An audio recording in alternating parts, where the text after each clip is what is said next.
Joining us from the national capital, Arunima, I believe you have the Junior Minister for Home Affairs with you. Yes, we have MOS Home Ajay Mishra Teni is joining us live on this broadcast. Sir, बहुत वक्त से ये सवाल पूछा जा रहा था कि पॉपुलर फ्रंट ऑफ इंडिया को बैन क्यों नहीं किया जा रहा। आखिरकार आज सुबह आप लोगों ने ये घोषणा कर दी। आज आपकी इच्छा पूरी हो गई और आपने जैसे कहा तो निश्चित रूप से लंबे समय से जांच चल रही थी और जांच चलने के बाद जो परिणाम आए, ये सरकार एक ऐसी सरकार है जो पूर्वाग्रह से ग्रस्त नहीं है। हम उसी आधार पर कार्रवाई करते हैं, जो हमारे पास तथ्य, फैक्ट और साक्ष्यात हैं, उसके आधार पर हमने कार्रवाई की। तो ये माना जाए कि आपने एविडेंस को कंसिडर किया और जब पूरी तरीके से आपको लगा कि एविडेंस सही है तभी ये डिसीजन। देखिए, एक संस्था और उसके साथ काम कर रहे उसके संगठनों को जब प्रतिबंधित किया गया है तो निश्चित रूप से आपको ये मानना चाहिए कुछ ना कुछ ऐसा मिला है जो उनकी गतिविधियों को संदिग्ध बनाता है। सर, उनका एक ऑर्गेनाइजेशन है SDPI, उनकी तरफ से एक स्टेटमेंट जारी किया गया है और कांग्रेस के कुछ नेता भी उसी भाषा में बोल रहे हैं कि PFI और RSS एक ही पल्ले के एक तराजू के दो पल्ले हैं, दोनों को बैन कर देना चाहिए। देखिए, ये हमारा दुर्भाग्य है। राजनीतिक रूप से इस समय ऐसे विरोधी दल हमारे यहाँ हैं जो कई बार राष्ट्रहित के बजाय राष्ट्र का नुकसान कैसे उस स्थिति तक पहुँच जाते हैं। मेरा उनसे यही अनुरोध है कि उनको सोच समझ करके बोलना चाहिए और इस तरह की बातों से बचना चाहिए। कोई भी संगठन हो, उसके विषय में अगर उनको जानकारी नहीं है तो ये भी कह के हट भी सकते हैं कि मुझे इसकी जानकारी नहीं है, लेकिन जैसी उनके मन में हताशा है, निराशा है, राजनीतिक रूप से वो फेल हो चुके हैं, तो ऐसी दृष्टि में इस तरह के आरोप लगाना स्वाभाविक है। सर, आपसे बात करते करते ही लालू प्रसाद यादव जी का एक ट्वीट आया, मैं आपको पढ़ के सुनाती हूँ। कहते हैं PFI की तरह जितने भी नफरत और द्वेष फैलाने वाले संगठन हैं, जिसमें RSS भी शामिल है, उन पर भी बैन लगाना चाहिए। बड़े मंजे हुए ये नहीं, बड़े नेता हैं, मैं उनका सम्मान करता हूँ, लेकिन जिस तरह की राजनीति उन्होंने अभी तक की है उसमें धर्म और जाति की राजनीति वो करते रहे हैं। नफरत फैलाने का काम बांटने का होता है। भारतीय जनता पार्टी की सरकार, हमारे नेता, हमारे प्रधानमंत्री, गृह मंत्री कभी भी इस तरह की बातें नहीं करते। हम पूरे देश के लिए काम करते हैं और बिना किसी आपसी भेदभाव के करते हैं। मेरे आखिरी दो सवाल है सर। एक तो वो ये भी आरोप आप पे लगा रहे हैं कि गुजरात में चुनाव आ रहे हैं और इस वजह से ये चुनावी डिसीजन है। चुनाव भारत में हमेशा होते हैं। अभी ये चुनाव खत्म हुए, फिर दूसरे चुनाव हैं। गुजरात का चुनाव खत्म होगा, फिर दूसरे चुनाव होंगे। चुनाव तो लगातार होते रहते हैं। चुनाव को लेकर के भारतीय जनता पार्टी कभी काम नहीं करती, हमारी सरकारें भी काम नहीं करती। हम देश के लोगों की सेवा करने के लिए आए। और सर, जहां तक एविडेंस की बात है, ऐसा कहा था NIA ने अपने FIR में कि टेरर फंडिंग, टेरर रिक्रूटमेंट और एंटी इंडिया एक्टिविटी ISIS के साथ जोड़ने को लेकर भी PFI का एविडेंस आया है। क्या आपको मंत्री के तौर पर और एक नागरिक के तौर पर लगता है कि अब देश भयमुक्त हो सकता है? देश पूरी तरह से 2014 के बाद जो सरकार यहाँ काम कर रही है उसको मैं विश्वास दिलाता हूँ सरकार की तरफ से भी, और जैसा हमने परिणाम दिया है कि देश पूरी तरह से सुरक्षित है।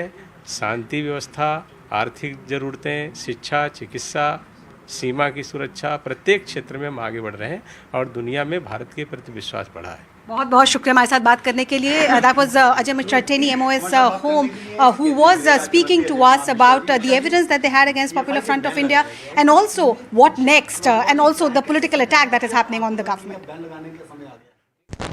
Absolutely, setting the record straight. The MOS Home there going on to clarify why the government took this decision, how the RSS PFI analogy does not stand. The politics meanwhile continues there because Asaduddin Owaisi is now the latest one to come out and oppose the ban on the PFI.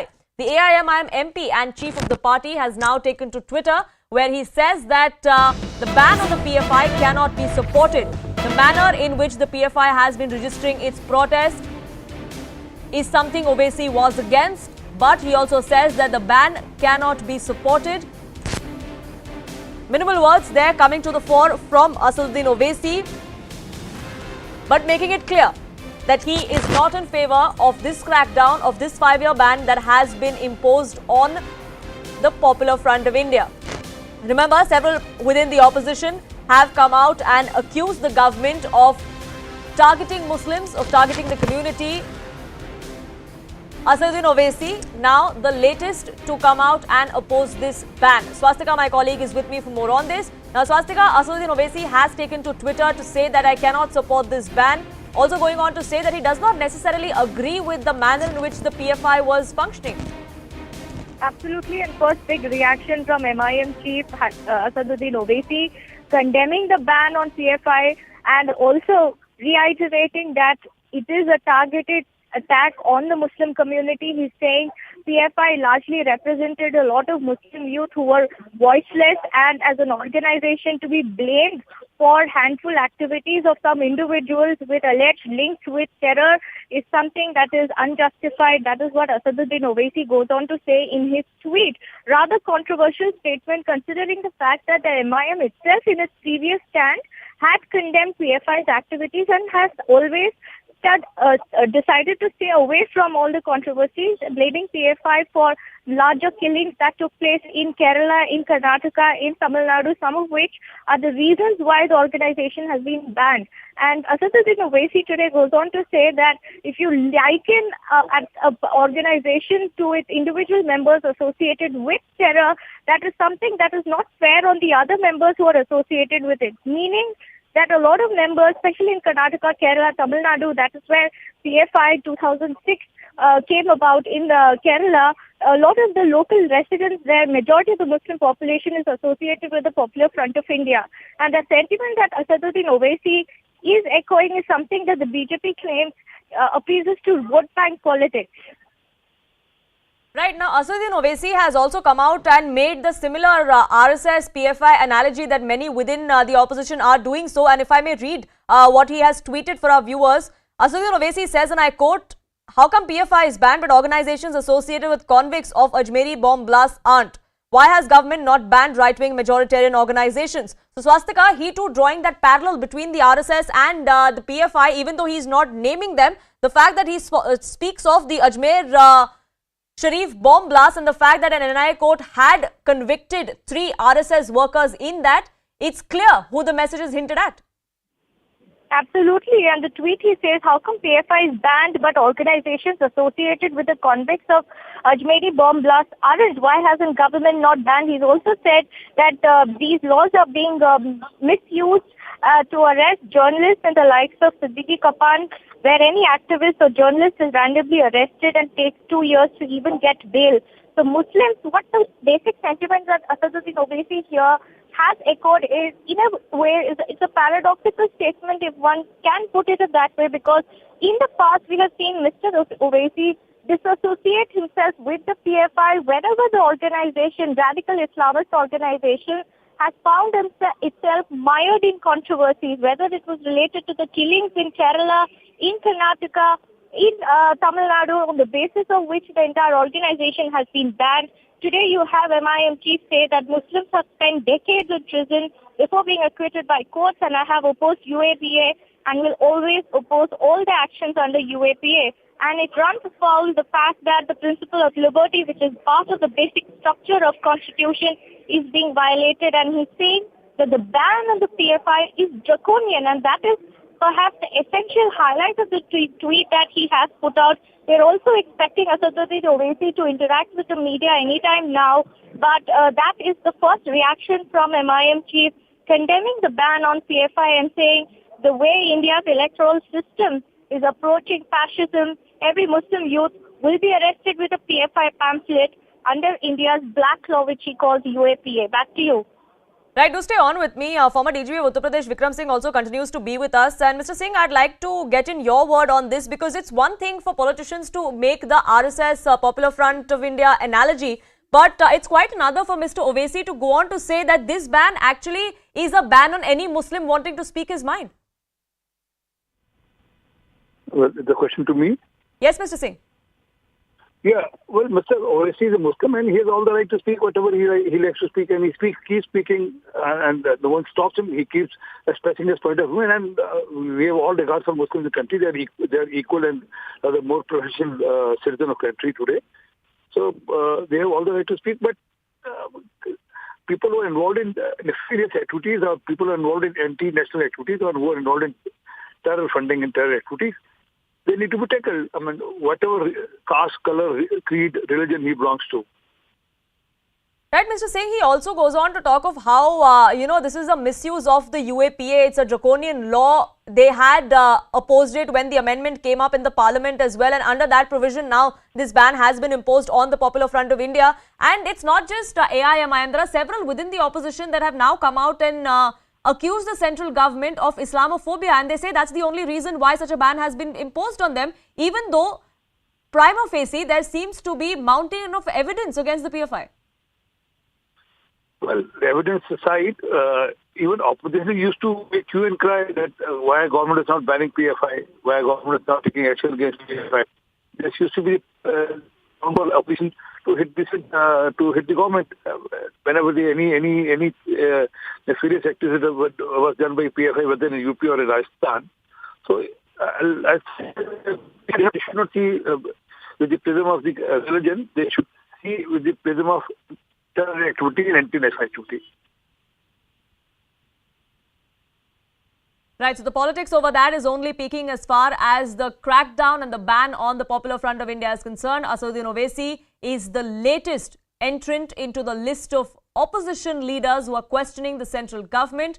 Not only has he called this ban draconian, Asaduddin Owaisi also going on to say that this is an attempt to silence any Muslim that wants to speak its mind in this country. Yet again, drawing the RSS PFI analogy, like many others within the opposition, asking if the PFI can be banned, then why not the RSS?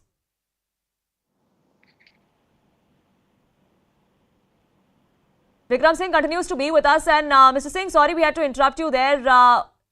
We're getting reactions coming in from the BJP as well, but like we were discussing, as far as evidence is concerned, as far as investigation against the PFI is concerned, it's not an overnight decision that has been taken by the government to impose a ban on them. Investigation against them, the collection of evidence against them has been going on for years together. Don't even try to convince them, because they will refuse to be convinced. In the face of such incontrovertible evidence, if they have any legs to stand on, let them go before the tribunal and tell them that it was a whimsical and a perverse and a tainted decision. They will not have legs to stand on. I'm aware of the fact that the PFI has already hired, engaged, and probably given the astronomical fees to very high-end lawyers. But that is not going to be of any assistance or of any consequence to them. Look, when vote bank politics and appeasement go absolutely to the head, then concerns for national security, propriety, and by the rule of law takes a backseat. And this is exactly what is happening. The bizarre arguments, the whimsical, the knee-jerk reactions, the irresponsible reactions that are coming from the likes of politicians, I would not waste your time in taking their names, but I would not say that there is even an ounce of merit in whatever they have said. Absolute selfish vote bank politics at its worst. And I would say the investigating officers would do well to identify if there is a financial connection with these people, because they are speaking like the defense advocates of the banned PFI. What is your compulsion? You seem to be sticking out your neck for those accused of the most horrific crimes against the nation and society. What are your compulsions? Are you a beneficiary of their loot also? Are you a beneficiary of their booth capturing? Are you a beneficiary of their nefarious activities and criminal activity? If not, come out clean, gentlemen. You owe something to your nation and to your conscience. Otherwise, I would stop at that and say, let the law take its own course. It is not for NIA to convince you. NIA and the ED will have to convince the court and the tribunal. You are of no consequence in any case. And as they say in Hindi, जब अपने ही सिक्के खोटे हो तो गैरों की बनाती है. This is exactly what I have to say, that if you seem to be batting for those who have been propped up by the ISI and the Turkish intelligence agencies, well, if at all any rudiments of conscience left, please search what you have to do, what is your duty today, and what is your duty towards your motherland. But obviously these high questions will come to people who have high probity. But the NIA and ED should, without demoralizing themselves, go right ahead with the killer instinct and ensure that they come down on them like a ton of bricks. Absolutely. Do stay on with me, because we're just standing by for a news conference that is expected by Asaduddin Owaisi there just in a short while from now. I believe he's begun addressing the media there. We'll of course cut across, but he has pretty much put his stand out in public domain. I have always supported democratic approach. This ban on PFI cannot be supported because actions of some individuals who commit crime does not mean that the organization itself must be banned. Supreme Court has also held that mere association with an organization is not enough to convict someone. A draconian ban of this kind is dangerous, as it is a ban on any Muslim who wishes to speak his mind. The way Indian electoral autarky is approaching fascism, every Muslim youth will now be arrested with a PFI pamphlet under India's black law UAPA. Muslims have spent decades in prison before being acquitted by courts. I have opposed UAPA and will always oppose all the action under UAPA. It runs afoul the principles of liberty, which is part of the basic structure of the Constitution. We should remember that Congress amended UAPA to make it stringent, and when BJP amended the law to make it even more draconian, and at that time the Congress supported it. This case will follow the timeline of Kapan, where any activist or journalist is randomly arrested and takes 2 years to even get bail. How come PFI is banned but organizations associated with convicts of Khaja Ajmeri bomb blast are not? Why has government not banned right-wing majoritarian organizations? This is my statement on this recent ban issue. Sir, mountain of evidence मिला है, जिस प्रकार से union home ministry ने दो Reds किए हैं, तो जबरदस्त एविडेंस मिला है पीएफआई के खिलाफ। किस प्रकार से देश विरोधी गतिविधियां वो कर रहे थे, उसके चलते उनको बैन किया गया है। मेरा स्टेटमेंट जो मैं पढ़ा हूँ फिर से दोबारा पढ़ सकता हूँ आपके लिए हिंदी में। अरे लेकिन ये नहीं आपके लिए मैं सिर्फ अपना स्टेटमेंट पढ़ूंगा। अगर आप चाहें तो हिंदी में पढ़ दूं आपके लिए। आपके हिंदी में पढ़ना जो पढ़ देता हूँ हिंदी में आपके लिए, सुन लीजिए ताकि हिंदी में आपको आसानी हो जाए।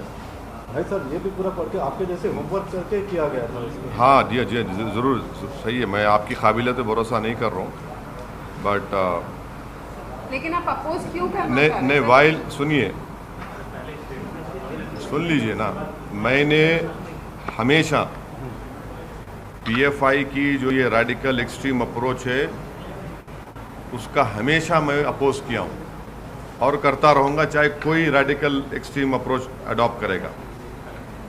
मगर ये बैन इसलिए हम सपोर्ट नहीं कर सकते क्योंकि चंद इंडिविजुअल अगर कोई क्राइम करते हैं उस बिना पर अगर आप ऑर्गेनाइजेशन को बैन करेंगे, सुप्रीम कोर्ट ने क्या कहा कि mere association with an organization is not enough to convict someone।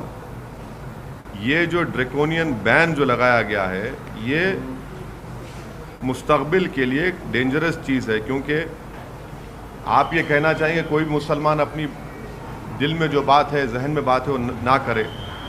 और जिस तरीके से हमारी इलेक्ट्रल जमहूरियत चल रही है वो फाशिज़म के करीब जा चुकी है। तो कोई भी नौजवान मुसलमान अपनी बात को रखेगा तो आप एक पैम्फलेट निकाल देंगे पीएफआई का, और फिर वो जो काला कानून है यूएपीए का उसको इस्तेमाल करेंगे। और इस यूएपीए के कानून में कई मुसलमान बरसों जेल में रहते हैं, उसके बाद कोर्ट उनको बरी करता है। मैं हमेशा यूएपीए को अपोज किया हूँ और उसको अपोज करता रहूँगा, क्योंकि यूएपीए का कानून हमारे संविधान के प्रिंसिपल ऑफ लिबर्टी, जो हमारे संविधान के बेसिक स्ट्रक्चर का हिस्सा, उसके खिलाफ जाता है। ये जो केस होगा, इस तरह जो केसेस मुस्तकबिल में बुक होंगे, नौजवान उसमें बुक होंगे, तो वो सेम सिद्दीक कप्पन की टाइमलाइन को फॉलो करेगा और उनको 2 साल 3 साल लगेंगे बेल मिलने के लिए। हमारा सरकार से पूछना ये है कि ख्वाजा अजमेरी रहमतुल्लाह अलैह की दरगाह पर जो बॉम्ब ब्लास्ट हुआ था, जिसमें मेरे कॉन्स्टिट्यूंसी का एक टोली चौकी हकीम पेट का रहने वाला उसकी मौत हुई थी, उसमें 2 लोगों को कन्विक्ट किया गया कोर्ट ने। वो कौन सी ऑर्गेनाइजेशन ताल्लुक उनका बताइए, कोर्ट का जजमेंट कह रहा है, और उस ऑर्गेनाइजेशन को तो आप बैन नहीं करेंगे। तो इसीलिए ये हमारा इस पर ये कहना है। अब मैं सवालात नहीं लूँगा, ये पार्टी का आप चाह रहे थे कि पार्टी का इसमें स्टैंड क्या है, ये आपके सामने में खुल के रखा हूँ। रेडिकलाइजेशन हो, एक्सट्रीमिज़म हो, हम उसका अपोज करते आए हैं। चाहे रेडिकलाइजेशन एक्सट्रीम कोई भी करो, कोई ऑर्गेनाइजेशन करो, हम उसका अपोज करते आए हैं। मगर जब बैन कर रहे हैं तो इन चीज़ों को भी ध्यान में रखना चाहिए था। सर कुछ पॉलिटिकल पार्टीज ने ये बोला है कि आरएसएस पीएफआई आरएसएस के पैरेलल अपने आप को मानती थी कि आरएसएस की तरीके के संगठन जो राइट विंग जो रेडिकल ऑर्गेनाइजेशन जो राइट विंग हो, मिडिल विंग हो, सेंटर विंग हो, कोई विंग हो, जो भी रेडिकलाइजेशन और एक्सट्रीमिज्म की तरफ किसी को लेकर जाता है उसको अपोज करने की ज़रूरत है। और अगर आप ये कह रहे हैं कि रेडिकलाइजेशन सिर्फ एक तरफ हो रहा है, नहीं, रेडिकलाइजेशन हर तरफ हो रहा है।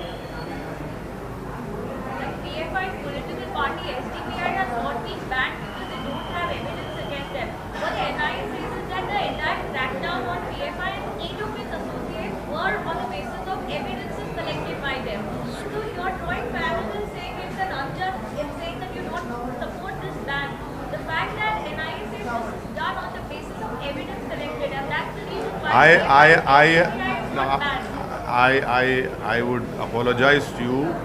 I have decided to read a statement. In my statement, I have mentioned the conviction of those people who had bombed Khaja Ajmeri Dargah. The world knows to which organization those two people belong to, the convicted people. There is a conviction. And the court has given the conviction. आप right wing की तरफ इशारा कर रहे हैं, तो आपका क्या कहना है? वो आरएसएस के साइड आप इशारा कर रहे हैं? राइट विंग में बहुत से हैं ना, राइट विंग में बहुत से हैं। अब तो कोर्ट भी और टीवी को बोला कि आप लोग देख के बोलो। बहुत सी बातें कोर्ट ने कही है। राइट विंग और हाँ, राइट विंग में बहुत से हैं जिसमें मैं ही नहीं हूँ। सर, एक लिंचिंग का मामला सामने आया है, आपको जानकारी होगी तो क्या कहना है? अब ये देखिए, शहबाज अंसारी मंदार झारखंड के बच्चे को उसको लिंचिंग हो गई। अब ये रेडिकलाइज कौन कर रहा है इन लोगों को, ये बताइए ना। यही तो मेरा सवाल है, इनको रेडिकलाइज कौन कर रहा है कि वो शहबाज अंसारी उसके ये जो जानकार हैं, ये लोग जो एलेज एक्यूज हैं, ये रेडिकलाइजेशन देश को बर्बाद कर रहा है। क्या शहबाज को इंसाफ मिलेगा या फिर बीजेपी इन लोगों को भी जो एक्यूज है उनको फिर फूल माला पहना देगी? तो झारखंड की सरकार की जिम्मेदारी है कि इस पर सख्त एक्शन ले और वो पीड़ित परिवार से कोई मंत्री जाकर मिले, उनको यकीन दिलाए कि इनसे इंसाफ होगा और उनकी मदद करना। मगर ये रेडिकलाइजेशन है, ये शहबाज अंसारी की मौत, उसका कत्ल, लिंचिंग, ये रेडिकलाइजेशन है, एक्सट्रीमिज्म है। ये धर्म संसद में क्या क्या नहीं बोला गया, ये सब रेडिकलाइजेशन हो रहा है।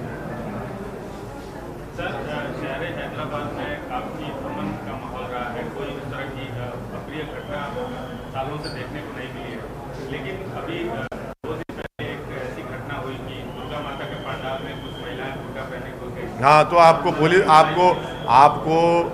आप तमाम ने हमारे एमएलएस का स्टेटमेंट आपने कैरी किया, मैं आपका शुक्रिया अदा करता हूँ। वो उसी वक्त गए, उसका कंडेम किए।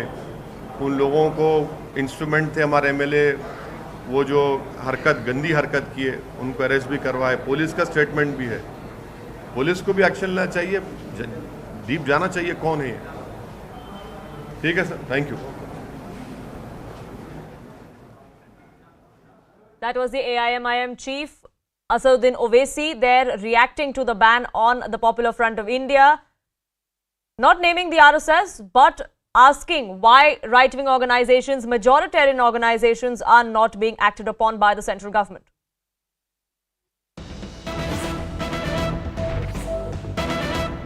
And as opposition leaders are drawing the PFI RSS analogy, the Rashtriya Swayamsevak Sangh has now reacted. They go on to say that the PFI is an anti-national organization and has supported violence across the country, which is why welcoming the move on the Popular Front of India, even reacting to calls for ban on them. The RSS going on to say that every time there was a decision to ban the RSS or to question the RSS, those went futile. Listen in.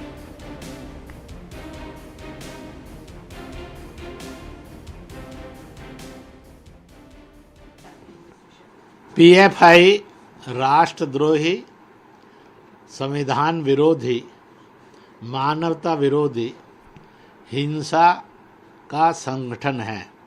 उस पर प्रतिबंध लगाना यह एक बहुत बड़ी मांग थी जो पूरी की भारत सरकार का सारा देश समर्थन करता है और वह आगे ऐसी गतिविधियां सिर ना उठा सकें, उनको पूरी ताकत के साथ सबक सिखाए और ऐसा सबक सिखाए ताकि यह आतंकवाद और देशद्रोह सदा सदा के लिए भारत की धरती से मिट जाए। Anshul is now live with me for more on this. And Anshul, the investigation continues, only intensifying after the ban on the Popular Front of India. But the politics is also peaking. There are many in the opposition that are drawing the parallel between the RSS and the Popular Front of India. The RSS now going on to respond specifically to the Congress about how anytime there was an attempt to muzzle them, to silence them or to ban them, all of those have been futile. So yes, finally Indresh Kumar has come to the fore and shut down each and every person and each and every political party who were raising questions of discrimination within the government, that the government is not taking action against the right-wing organizations such as the RSS or other organizations. So Indresh Kumar very categorically said that yes, there have been allegations on the RSS in the past. In fact, RSS was banned right after independence, and the ban was lifted after the emergency, the dark period of emergency in India got over. And it was after that the ban. The day that RSS is in such a position that RSS has got into such a position that it has worked for the welfare of the people. It has made sure that the people on ground are actually liking them, because there are many instances where the RSS workers are the first people to reach on ground in times of natural calamities or natural disasters. So yes, Indresh Kumar has made all that clear that all these allegations that have been put forth by the opposition parties is absolutely futile. And also the government this time around has managed to prepare an airtight case against the PFI. So it is going to be very, very difficult for the PFI to at least come out and refute these allegations, because if you see the manner in which that the government and the central forces have managed to get the kind of evidences that they have managed to gather in this entire scenario, that is absolutely to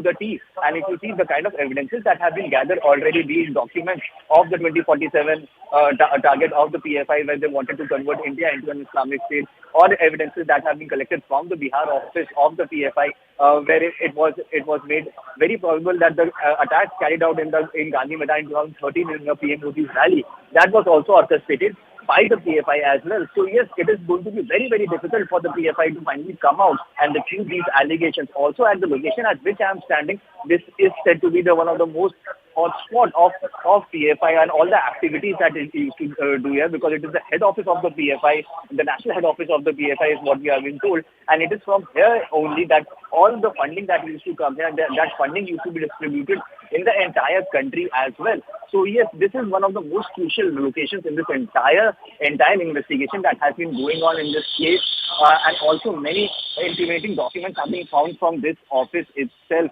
Not only documents in terms of papers, but also evidences in terms of digital evidences, mobile phones, laptops, cameras have also been seized from this very spot as well, and everything is being investigated by the NIA now. So yes, the government this time around has prepared a very airtight case, a case that could rarely be challenged, and if at all it will be challenged in the Supreme Court, it is going to be a very, very uphill task for the lawyers of the PFI to make sure that they refute these arguments in such a manner that a ban that has been imposed on the PFI, that could be lifted any time in the near future. So yes, uphill task for the lawyers of the PFI, but as of now the government has absolutely shut down each and every person because of the kind of case that it has managed to prepare in this entire scenario right now. Absolutely. Now, Anshul, you've been reporting from outside the PFI office here in National Capital since this morning.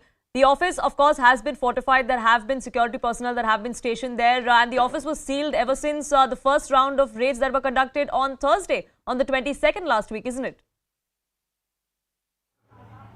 That's right. So this office was sealed on the 22nd of September, and the documents were also seized from here on the 22nd of September as well. In fact, one of the person that was arrested yesterday in the raids that were carried out by Special Cell and the local forces and local police officials, one of the person that was arrested from was this very alley as well. So yes, this is one of the hotspots you can call of the PFI activities that have been happening in the entire country. In fact, I have been coming here very often to cover press conferences that were done by the PFI where they raised allegations against the RSS. In fact, I remember one press conference of the PFI where a question was asked comparing them to RSS. They got offended and said that the kind of work that RSS does, we do not do that. We are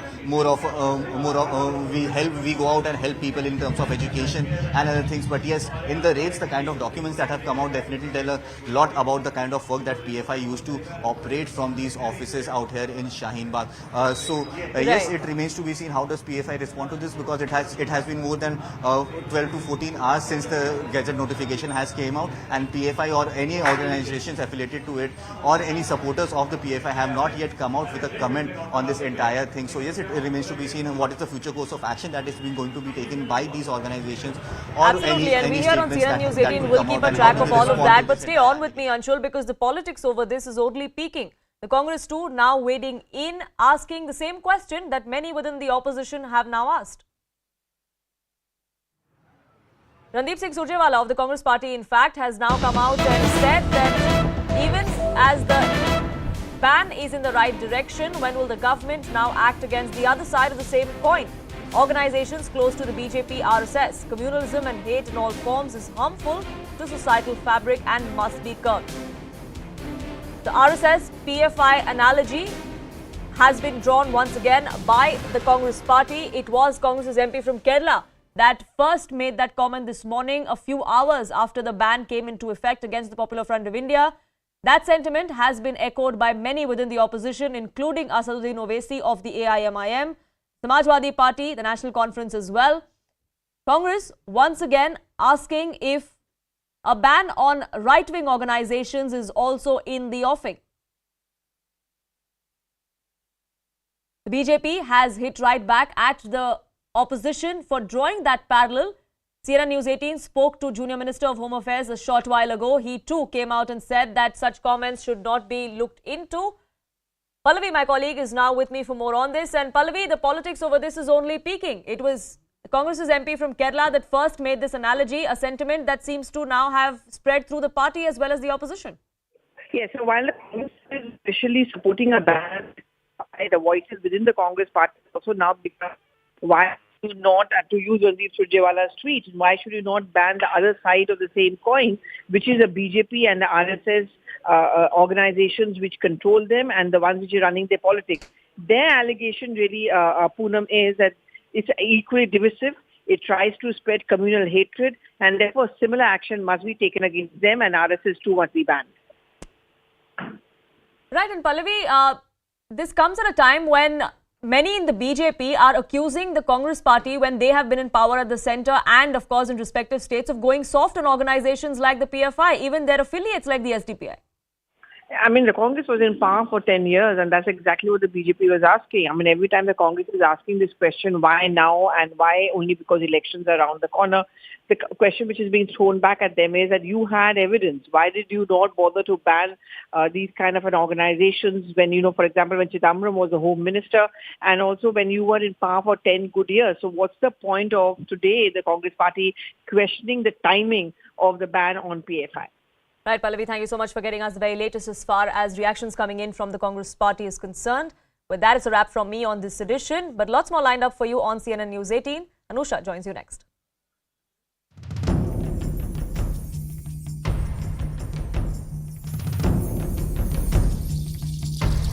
The PFI, Popular Front of India, and its affiliate organizations like the CFI, All India Imam Council, Rehab India Foundation, National Women's Front have all been declared as unlawful associations under the UAPA.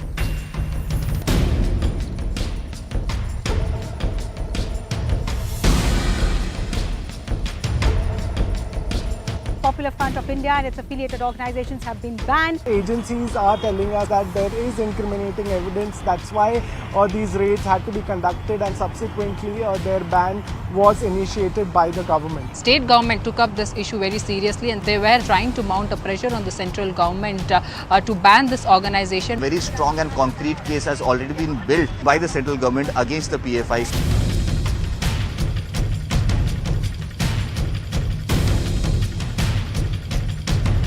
This is a message for all the anti-national groups. They will not survive doing anti-national activity in this country. देश विरोधी गतिविधियों का हिस्सा कोई भी होगा, उसके खिलाफ कड़ी से कड़ी कार्रवाई होनी चाहिए।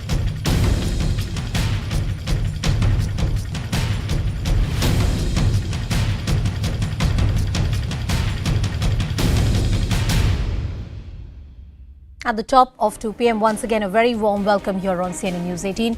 Good afternoon, I'm Anusha Soni. Our top focus continues to be that big decision by the Union Home Ministry. PFI has been banned under UAPA. That's a big step that has been taken by the Union government after recommendation from 3 states. As expected, there are political reactions, a reaction from the state units of various parties. That's our top focus this hour. Some latest news coming in.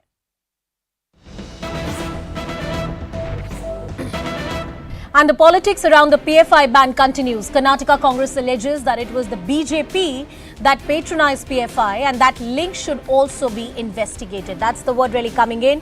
My colleague Pallavi Ghosh will join us on the broadcast and get us more details on this entire story. But it seems like that as far as the opposition parties are concerned, the narrative around this ban has been somewhat confusing. On one hand, they would say that why don't you ban the likes of RSS as well? On the other hand, they would say that BJP is hand in gloves with the likes of PFI. So whether they are guilty or not in the eyes of the opposition is a wait and watch. But that's the reaction coming in from Karnataka Congress. What is important to see here is that Karnataka is a state that goes to polls early next year. And anything that happens around PFI becomes important, that most of the communal flare-ups that we have seen in the state, something or the other has been related to PFI. Pallavi with us on the broadcast. Pallavi, give us more context and perspective to this reaction. Well, I mean, officially the Congress party certainly is maintaining that a ban on the PFI is just right, and this is something which should have happened much earlier. But they've also begun to question the timing of the ban, saying that is it because the elections are around the corner in Gujarat, Himachal, and of course later on in Karnataka as well. We've listened to what Randeep Surjewala also tweeted. That's also a line which is being taken by the Congress party, and their line is very simple, that you cannot have a selective outrage or selective banning. Organizations like the RSS, for example, which are equally divisive according to the Congress party and stoke communal hatred, why should they also not be banned? And the point is that a ban on RSS is something which the Congress party has often been pitching for. For example, Digvijay Singh would always make this point, Rahul Gandhi himself makes this point, that RSS is a factory of hatred, to use their words. Pallavi, I asked this question to you as a student of politics, that it's one thing to say it in the political discourse, that ban the RSS, but the Congress party has been in power in multiple states across the country. They have ruled this country at the union level as well, UPA 1, UPA 2. At any point, did any state government officially recommend that RSS should be banned to the Union Home Ministry? Well, that's the criticism also which comes in on the Congress party, that you were in power for 10 years. Why did you not even think of banning the RSS? You know, I think at that point of time, the Congress did realize, it also at times does realize that this is something which can be counterproductive. Also, a ban is not all that easy. You have to have a substantial ground. Exactly. There are clear yardsticks for banning an organization. And in that case, this criticism always comes in on the Congress party. It's all very well to raise a finger at RSS, but what were you doing? In fact, before I go across to you back, Anusha, I remember in an interview, Digvijay Singh too had raised this criticism against Mr. Chidambaram, who was then the Home Minister, that this is something which he should have done, which he never even bothered to do.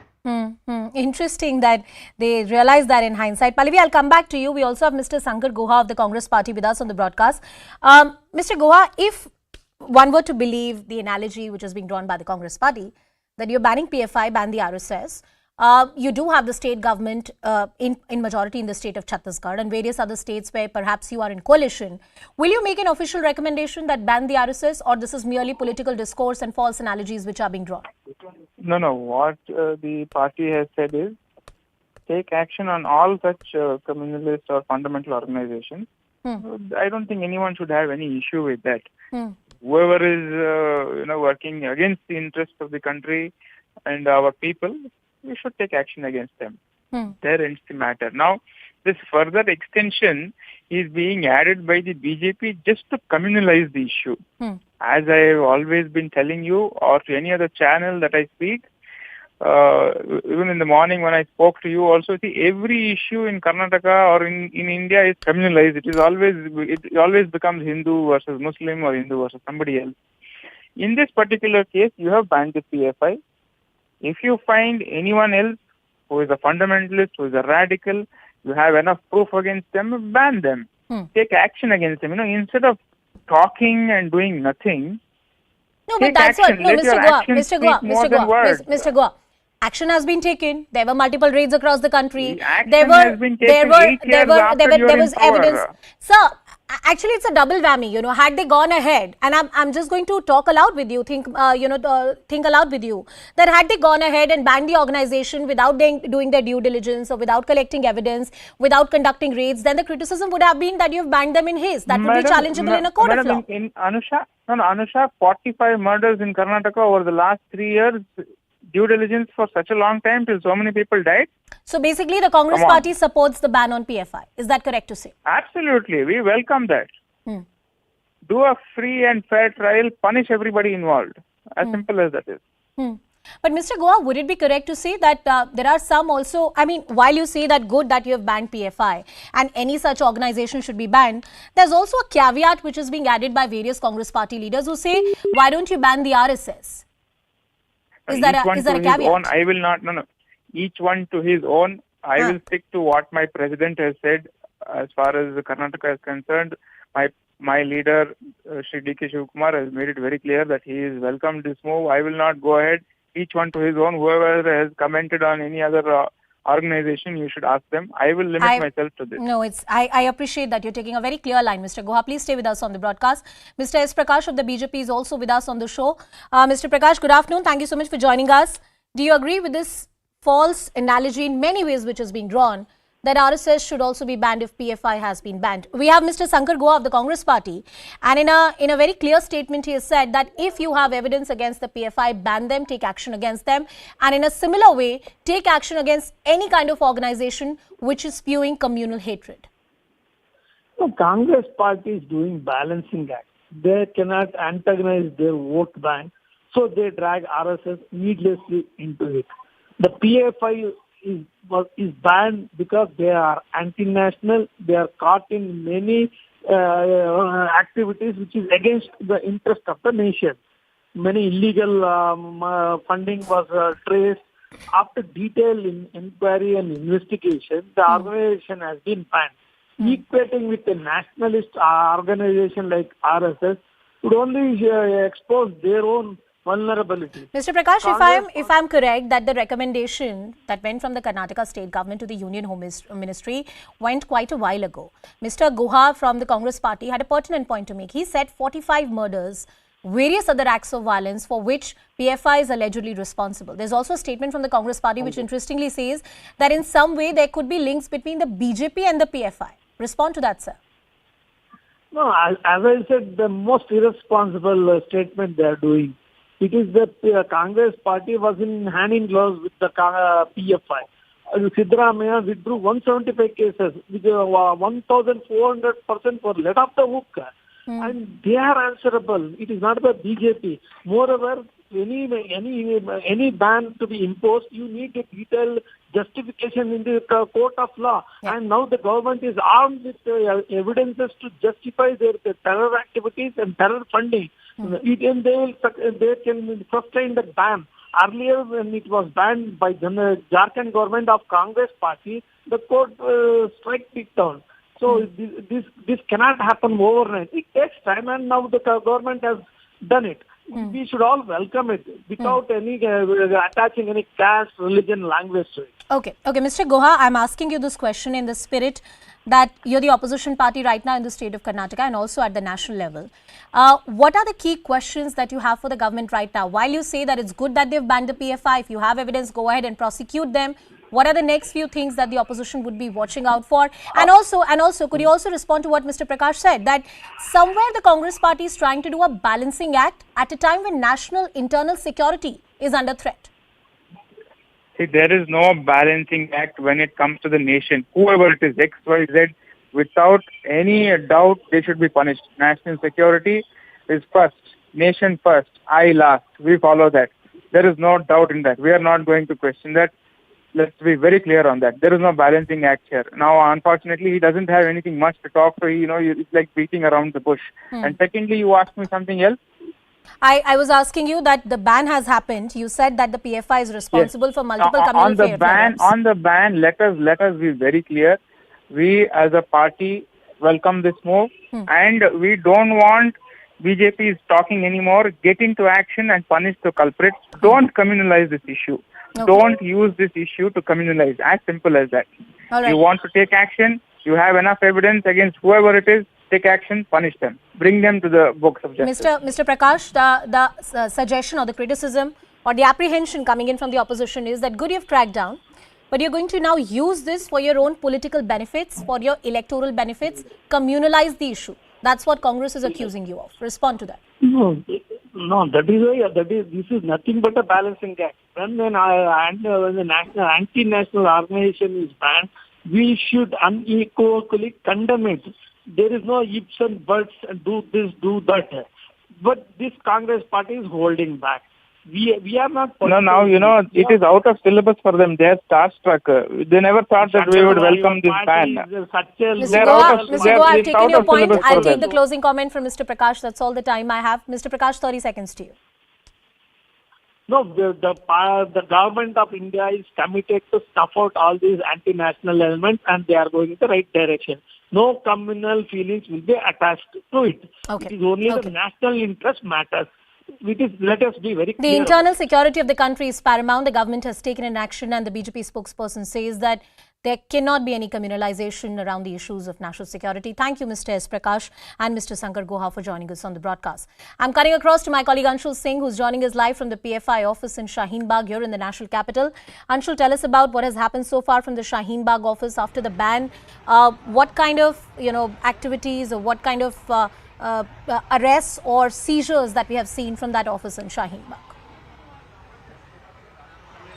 So yes, this office that I am standing on is the national head office of the PFI, and it was sealed on the 22nd of September when the first raids on PFI happened by the NIA, and since then it has been sealed. In that raid, many incriminating documents have been found from this office itself. Not only documents in terms of papers, but also electronic evidences such as mobile phones, cameras and laptops have also been seized from this office. Now, this is the headquarters of PFI, national headquarters of the PFI, and what the investigation agencies have been alleging, that the entire funding that has been coming to the PFI was dispensed from this office here itself, and that is the reason why we are seeing police officials over here who have been deployed over here since morning. They are making sure that no untoward situation arises over here, because Anusha, you have been reporting from the ground as well, and you know that Shaheen Bagh is a very congested area and people live very closely to each other. The houses are right next to each other, so even a small rumor can turn out of hand.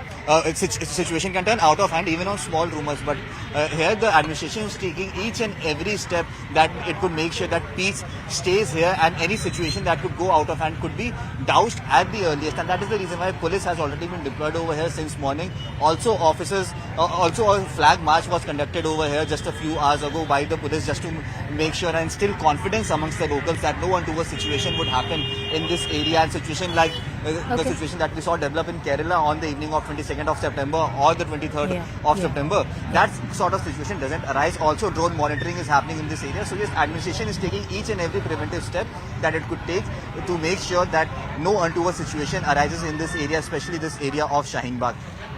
Anshul Singh will continue to stay with us on the broadcast. He's reporting from the ground in Shaheen Bagh, telling us that the situation is under control. It has been ensured that there is no rumor mongering.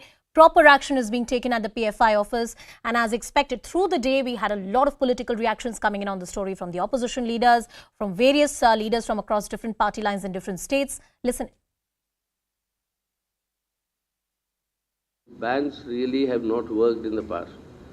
The same people can work with a different name in a different organization. We've seen that happen.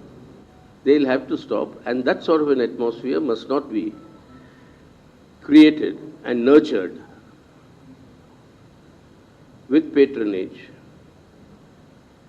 That must immediately end, and that has to be tackled politically and administratively. Wherever criminal activities take place, stern action will have to be taken. Yeah, the banning, as I told you earlier, RSS was banned thrice. Has it stopped them? That's why I'm saying that killings and retaliatory killings, that must end. ಸಮಾಜದಲ್ಲಿ ಅಶಾಂತಿ ಉಂಟು ಮಾಡ್ತಾರೆ ಗೊತ್ತಾಯ್ತಾ ಅದನ್ನ ಅವ್ರ ವಿರುದ್ಧ ಕ್ರಮ ತಗೊಂಡ್ರೆ ನಮ್ದೇನು ವಿರೋಧ ಇಲ್ಲ. ನಂಬರ್ 1. ನಂಬರ್ 2, ಅದೇ ರೀತಿ RSS ನವರು ಇವರೆಲ್ಲರೂ ಕೂಡ ಸಮಾಜದಲ್ಲಿ ಇದನ್ನ ಶಾಂತಿಯನ್ನ ಹಾಳು ಮಾಡ್ತಾ ಇದ್ದಾರೆ. ಅವ್ರ ಮೇಲೂ ಕ್ರಮ ತಗೊಂಡು अब ये तो गवर्नमेंट की पॉलिसी है. बहरहाल हम तो इसको पसंद नहीं करते. उन्होंने जो बैन लगाया है, और भी पार्टियां हैं, वो भी सब सियासी पार्टी है, ये भी एक सियासी पार्टी थी, लेकिन ये मुस्लिम कौम को रिप्रेजेंट करती है, उन्होंने उन पर बैन लगा दिया. तो जब और पार्टियां फील्ड में काम कर रही हैं, अपनी बात कहती हैं, ये भी अपनी बात कह रहे हैं. अगर कोई गलत बात कह रहे हैं तो उसको अपोज करके उससे मना करें कि साहब ये कॉन्स्टिट्यूशन ऑफ इंडिया के खिलाफ है, लेकिन कॉन्स्टिट्यूशन इंडिया के खिलाफ तो है नहीं. PFI has been banned for 5 years under UAPA. Under the Unlawful Activities Prevention Act, an organization can be enlisted by the Union Home Ministry as a banned organization. The membership of this organization has from here on been criminalized. Anybody who becomes a member from here on is liable for prosecution under the Unlawful Activities Prevention Act. This is a very, very stringent section of law, a very strong law that has been created in the interest of internal security of the country. Forfeiture of property, that's going to happen immediately. The bank accounts are going to be frozen, the properties are going to be sealed, the offices can be raided and could be put under some kind of control by the government. They can't organize protests. The right to peaceful demonstration under Article 19 and various other fundamental rights which are claimed by various NGOs and groups in this country is not there for a banned organization. Seminars, donations, any kind of political nexus, political networking, any kind of financial networks that they had, all of that are going to be frozen from here on. No more publications. Usually NGOs like this have their own magazines, papers, their own letters that they write. All of that will be under scrutiny, whatever has been done, and from here on they cannot continue the circulation. As I said, the bank accounts are going to be frozen from here on. So any kind of financial, social, cultural, political activity of this organization, not allowed from here on. Properties, offices have been attached. That was Anshul was also reporting from Shaheen Bagh that adequate, protection, adequate precaution is being taken to ensure there is no rumor mongering that happens on the ground. There are travel curbs on the office bearers. A lot of them have been arrested, and the ones who have not been arrested, of course, will have stringent conditions put down by the government of India, their passport, as far as their passport is concerned, because UAPA gives them that power. As I said, travel curbs for the office bearers, the ones who have not been arrested, will be under a lot of scrutiny. I'll go back to my reporters who continue to track the story from the ground and get us more perspective. Anshul, you made a very important point that whenever something of this nature happens, especially in an area like Shaheen Bagh or somewhere else in Jamia Nagar, which are close-knit societies, people live very close to each other, the unofficial channels of communication are very strong. One has to ensure that the communal harmony is maintained, peace and law and order is maintained on the ground. In that respect, what are the actions or steps that the authorities are taking?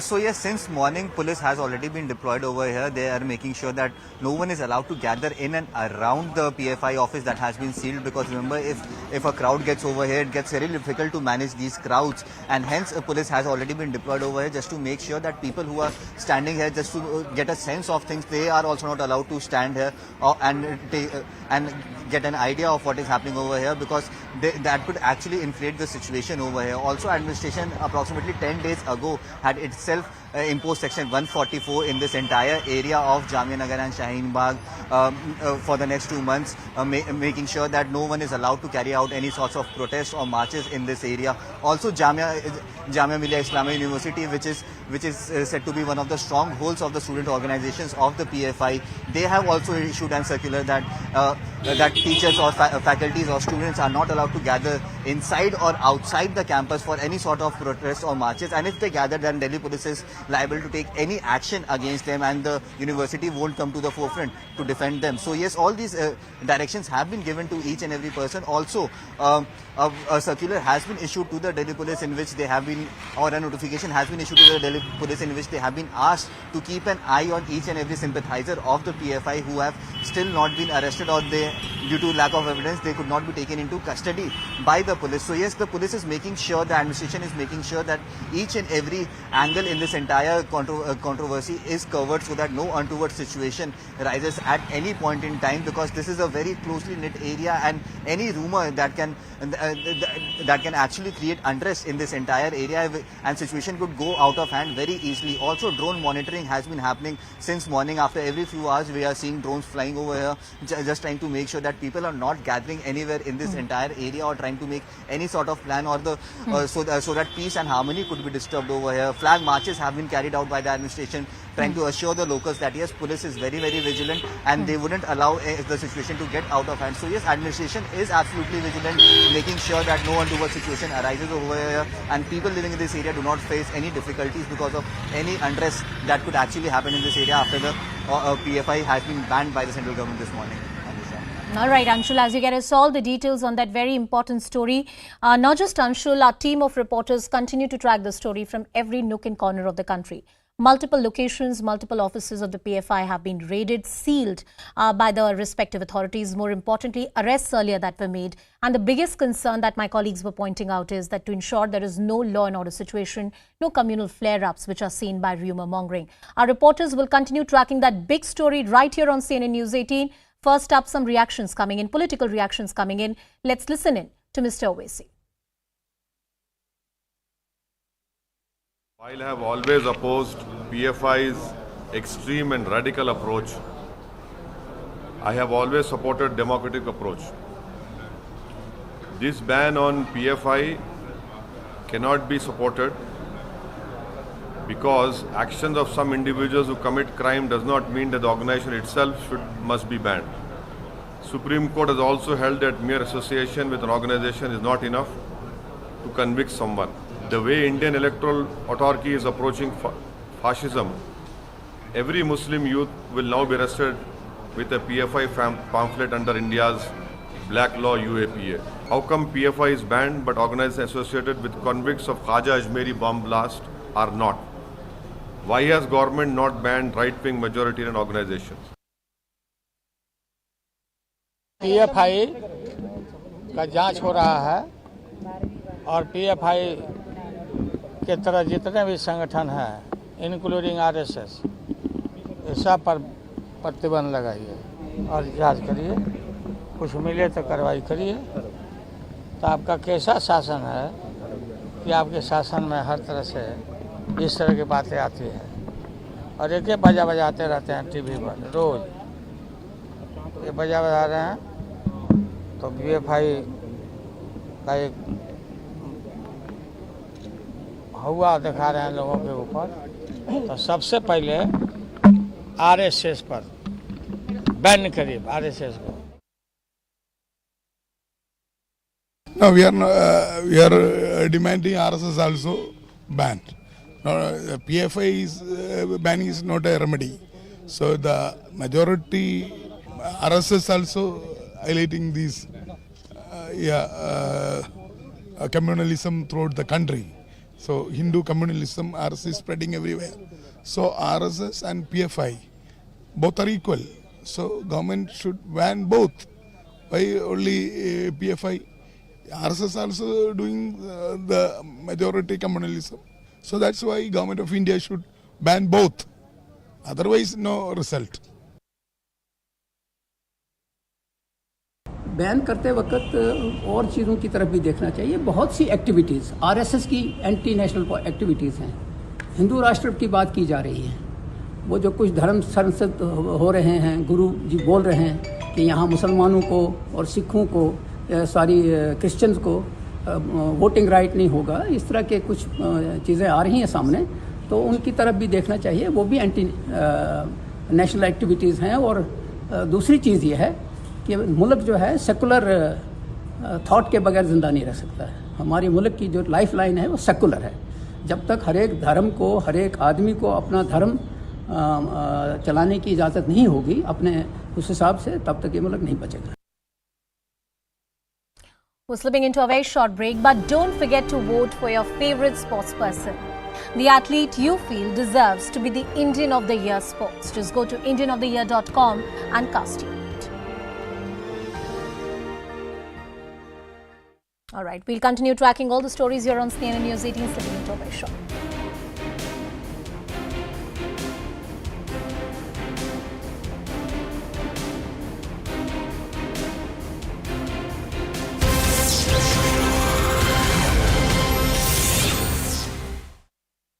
Last week on Thursday, that experts were already saying that the Popular Front of India was likely to be banned. Now, when it comes to the allegations that you have the Ministry of Home Affairs making, the first is that they argue that the PFI's agenda was to radicalize society. Now, the PFI claims that instead their job was to defend minorities. They came up in the 2000s as an organization in South India. They were actually formed after 3 different South Indian organizations across the states in the South, Karnataka, Kerala, etc. They came together and then formed the PFI. Now, reason number 2 that, again, the MHA gives for banning the PFI, the Popular Front of India, is they say that the PFI is linked to terror groups like ISIS. Reason number 3 that they give, I'll just wait for a second, is they argue that it has the potential to disturb peace. Here they point to different moments. For example, the Karnataka hijab movement that we saw earlier this year, where you had a number of young girls come forward and say that they don't want to wear they want to wear their hijabs in classrooms. To that, as you can remember, you had a lot of people saying that the PFI was involved, the PFI student wing was involved in those protests, and that was given as a reason for proof that the PFI was actually fomenting trouble. Reason number 4, the argument that the government makes that the PFI has indulged in illegal activities. And we're going to move to reason number 5. They argue that the security of India is under threat because of the PFI. Now, remember, again, the PFI on its hand continues to argue that they are simply an organization that stands to defend the rights of minorities. We're going to move very quickly now to Anshul. Anshul is with us from Shaheen Bagh outside the PFI offices. Remember, yesterday you saw crackdowns across the country against the PFI, and one of the area of focuses was very much multiple parts of Delhi. Shaheen Bagh was in focus. Arrests took place there too. Anshul, tell us, yesterday in the arrests, you heard multiple accounts that 1 or 2 of those arrested were actually Delhi University students. What information can you give us there? So yes, there were reports that some of the people that were arrested yesterday from the national capital, approximately 32 people were arrested from the entire national capital, from North Delhi to Northeast Delhi to Southeast Delhi as well.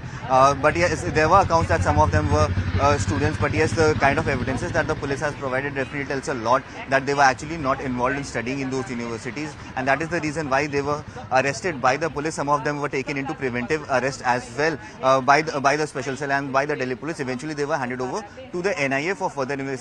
Currently, this morning, after the ban has been imposed on the PFI, just a few minutes ago, a team of police officials from the local police station of Shaheen Bagh have arrived out here at the PFI office. Now, remember, this office was actually sealed by the NIA on the 22nd of September when the initial raids happened, in which approximately 147 people were arrested from across the country. All these were senior leaders of the PFI, and yesterday the workers, on-ground workers of the PFI were arrested. Now a team of police officials have arrived over here just to make sure that no untoward situation arises over here, because PFI, this is the only office of PFI in the national capital, and this could be said as one of the headquarters of the PFI, and they actually have a kind of support on ground, especially in this area like Shaheen Bagh, where people actually say that people from the PFI have actually helped them on many occasions, be it for education or whatever. So yes, they have kind of a support over here, and just to make sure that no untoward situation arises, because yes, there will be public sentiment, there will be people who will be raising their voice against this ban on PFI, and that is the reason why the administration is taking absolutely every preventive step that could be taken just to make sure that no law and order situation arises, and if at all it arises, it could be contained at the earliest. And that is the reason why local police officials have already arrived over here. They are making sure that no one is allowed to gather in this area to carry out any sort of protest, because remember, this entire area has Section 144 has been imposed in this entire area approximately 10 days ago, and for the next 2 months that is going to continue as well. So yes, the police and the administration is already taking all the preventive steps that it can take just to make sure that a situation like Kerala that we saw happening on the 23rd of September or on the evening of 22nd September, where massive protests happen over there, there was public unrest, that should not happen on the streets of national capital, and that is the prime focus of the agencies as of now, and that is the reason why we are seeing all preventive measures being taken in the national capital just to make sure that no untoward situation arises, no sloganeering or no marches are being allowed to carried out to support the PFI as of now, Toya. Anshul, I'd like if you could shed more of a light now on the community reactions that we've seen since yesterday. I think you were right now touching on information that we've received that a few of the people arrested yesterday were Delhi University students. But apart from that, I also believe that there were people who were considered the face of the Shaheen Bagh protest against the CAA NRC from a few years ago that were also picked up during this round of arrests. Is that accurate? So yes, many workers of the PFI were actually at the forefront of the Shaheen Bagh protest that happened during when the CA was actually passed by the Lok Sabha and the Rajya Sabha. So yes, there were workers of the PFI that were actually involved and were actually at the forefront of carrying out that entire protest, and that is the reason why we saw that the people who were arrested over the last 2 days that happened over the last 1 week, they could actually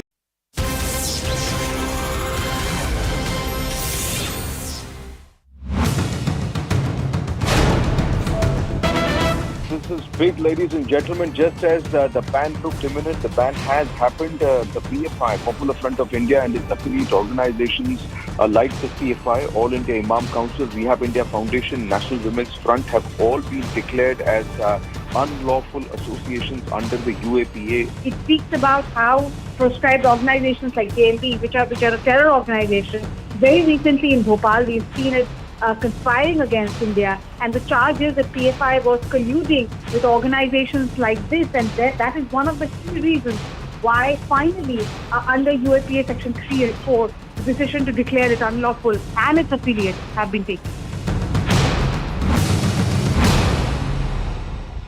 What are the reasons that the Ministry of Home Affairs has cited in that notification that was put out in the public domain early morning today?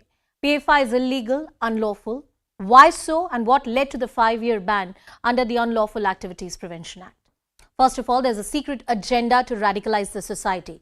It's not a vague assertion which is being made in that notification. There are multiple cases in Kerala and Karnataka which are cited by the government to say that these are the kind of activities they are indulging in. Terror groups like ISIS, there are recruits which are going from PFI to various other countries, has potential to disrupt the peace and harmony. Once again, in that order, there are multiple instances which are cited under which the government thinks that this organization is a threat to the internal security of the country.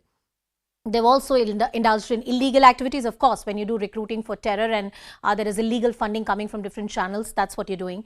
It is prejudicial to the security of the country. These are the broad pointers that we have put out in the domain. But if you take the pain to read that 3-page order, which has been put out on Twitter and various other websites by the Union Home Ministry, there is ample evidence according to the government under which they are taking that action. I want to cut across to my colleagues who are tracking this reporting, who are tracking this story from the ground, reporting from the ground. Arunima and Anshul continue to be with us on the show. Arunima, over to you. If one were to understand that order that has been put out by the Ministry of Home Affairs, and you've spoken to the minister concerned and various other officials, what is the evidence which is there, prima facie on record, for the government to take that leap of faith? You and I have been discussing about it. Why don't they ban it? They've banned it now. What led to that leap of faith? If you see the notification, it actually lists out evidence, and that evidence is crucial because banning is just step one. You will have to defend that ban at the tribunal, at the Unlawful Activities Prevention Act tribunal, where the PFI will get a chance to challenge all that evidence. So in that sense, the evidence is crucial. There are at least 10 murder cases listed in that notification, starting from the Rudesh case, that was one sensational murder, to Pradeep Netaru.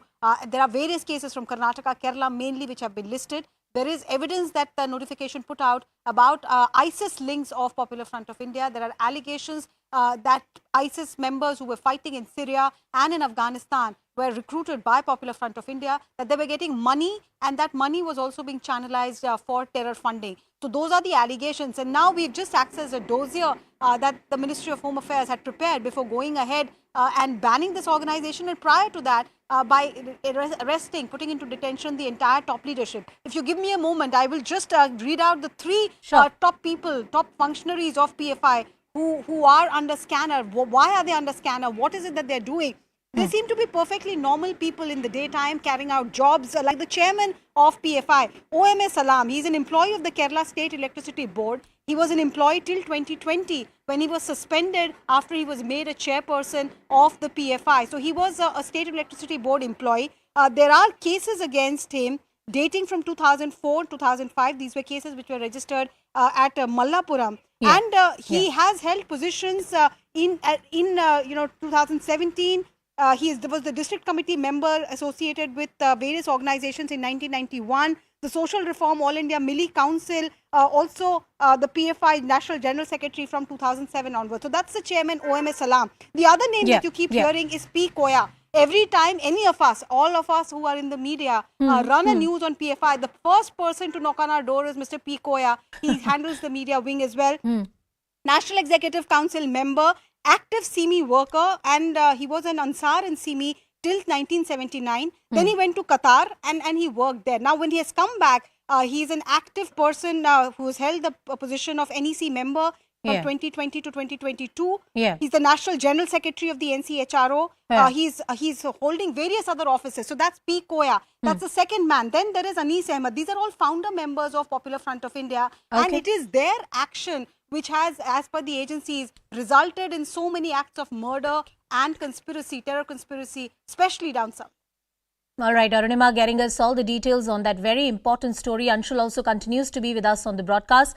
There's some more breaking news which is coming in, and this is about the statement which is being made by PFI, their student wing SDPI. Let's go to that breaking bit of development.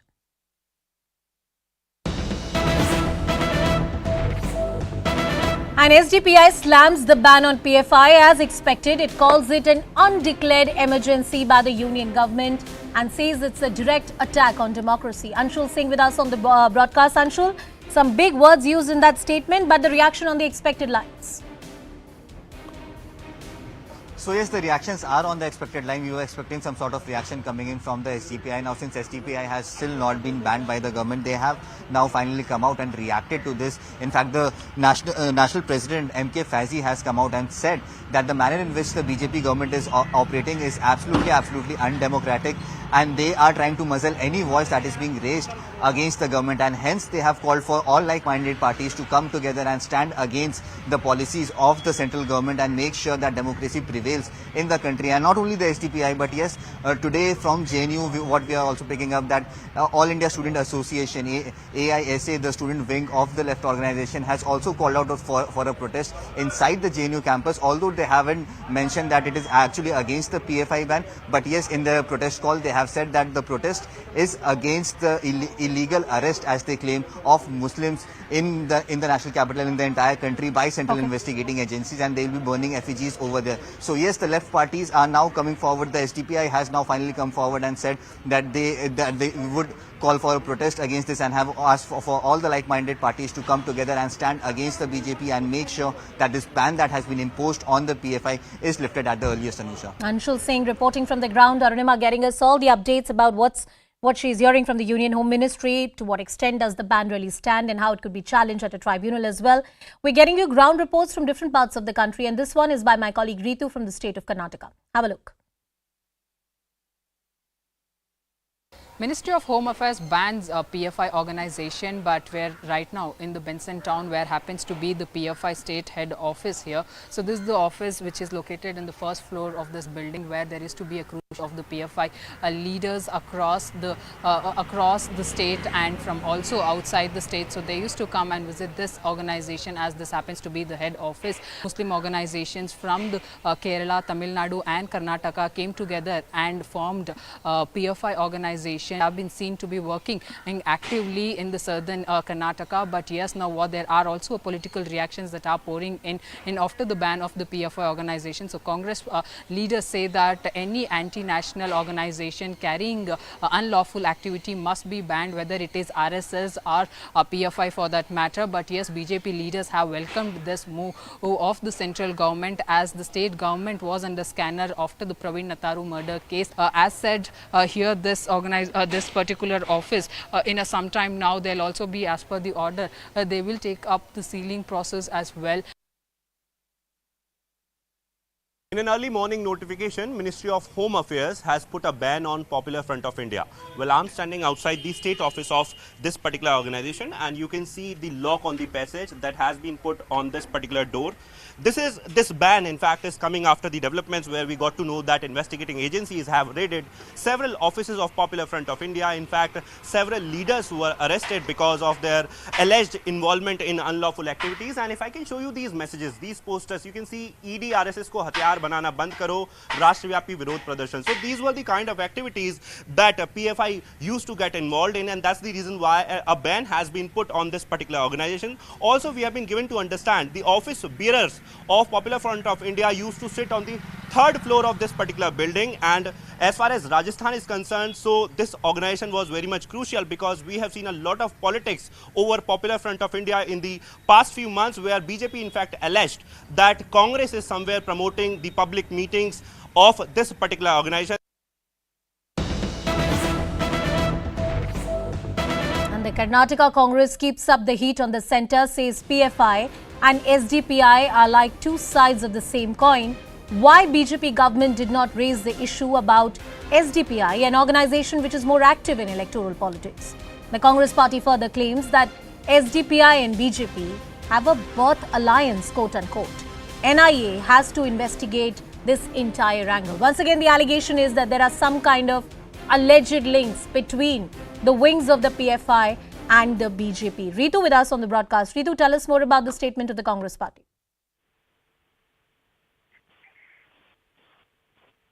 Am I audible to you, Ritu? Yeah, you're audible to me now. Come again? Ritu, what the news that we are reiterating here on CNN News 18 is that the Karnataka Congress has once again questioned the links between the SDPI and the BJP and demanding an NIA investigation into the matter. Tell us about the discourse coming in from the Congress party. So yes, you see, the Congress party, in fact, has been raising questions from a very long time related to PFI organization and the other organizations as well, which are creating disturbance in the society and have not let the law and order situation to be maintained on the ground. That's when you see these are the series of tweets that have been coming out from the Congress party, and there you see the replies to coming from the BJP party. The Congress party is actually questioning all the sides related to the ban, whether it's about the RSS or SDPI organization or the timing in which the PFI is being banned from the BJP party as well. So these are a lot of reactions that we are seeing through the Twitter, through the tweets, as well as some by word of the Congress leaders. But you see, the BJP leaders say that the Congress party should, in basic manner, must learn to differentiate what seems to be a patriotism and what looks like an anti-national activity. So that's the kind of reaction that the BJP leader, you see, C.T. Ravi, too, had put out to a Congress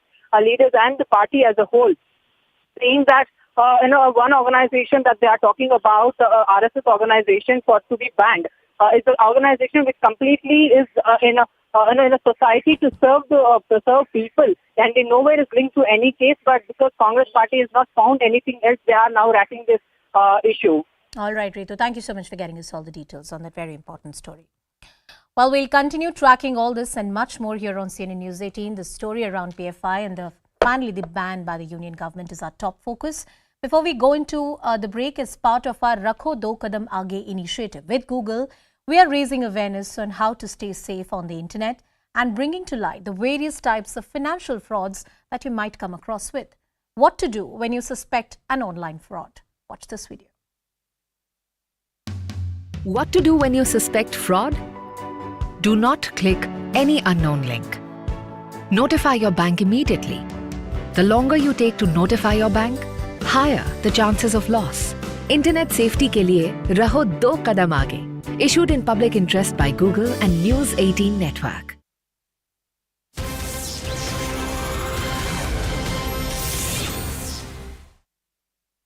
Was involved in those protests, and that was given as a reason for proof that the PFI was actually fomenting trouble.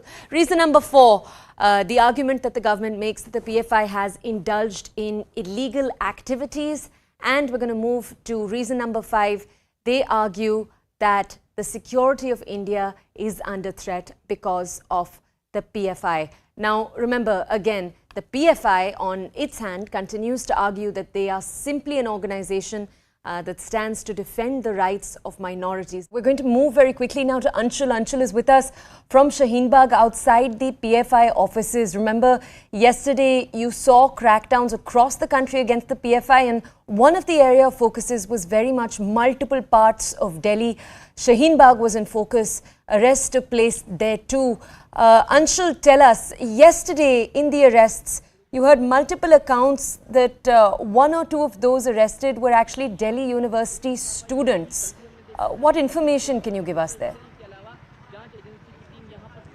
So yes, there were reports that some of the people that were arrested yesterday from the national capital, approximately 32 people were arrested from the entire national capital, from North Delhi to Northeast Delhi to Southeast Delhi as well.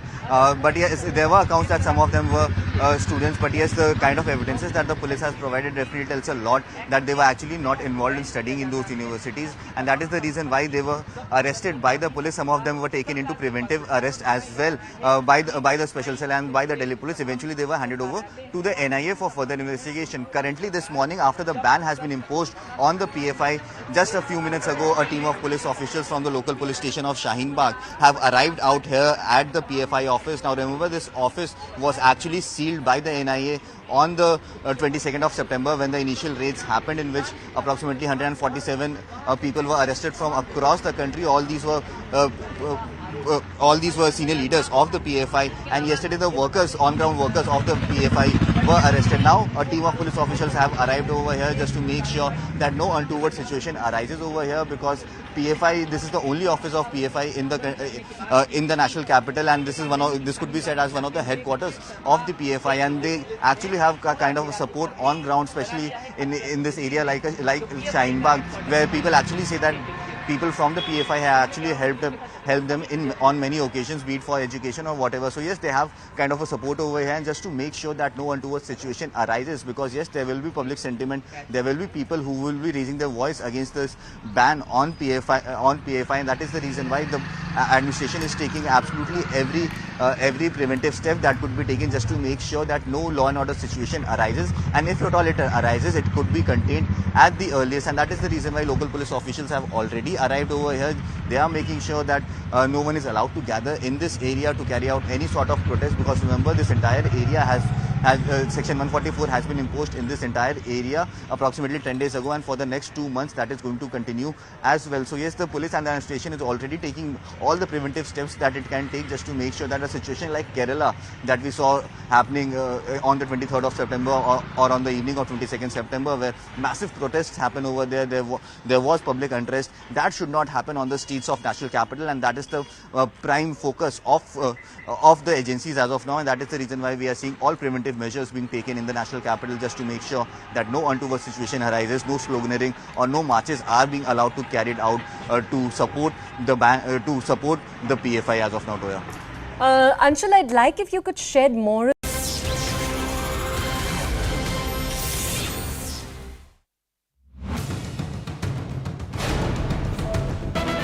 This is big, ladies and gentlemen. Just as the ban looked imminent, the ban has happened. The PFI, Popular Front of India, and its affiliate organizations like the CFI, All India Imam Council, Rehab India Foundation, National Women's Front have all been declared as unlawful associations under the UAPA. It speaks about how proscribed organizations like JMP, which are a terror organization, very recently in Bhopal, we've seen it conspiring against India, and the charge is that PFI was colluding with organizations like this, and that is one of the key reasons why finally under UAPA section 3 and 4, the decision to declare it unlawful and its affiliates have been taken.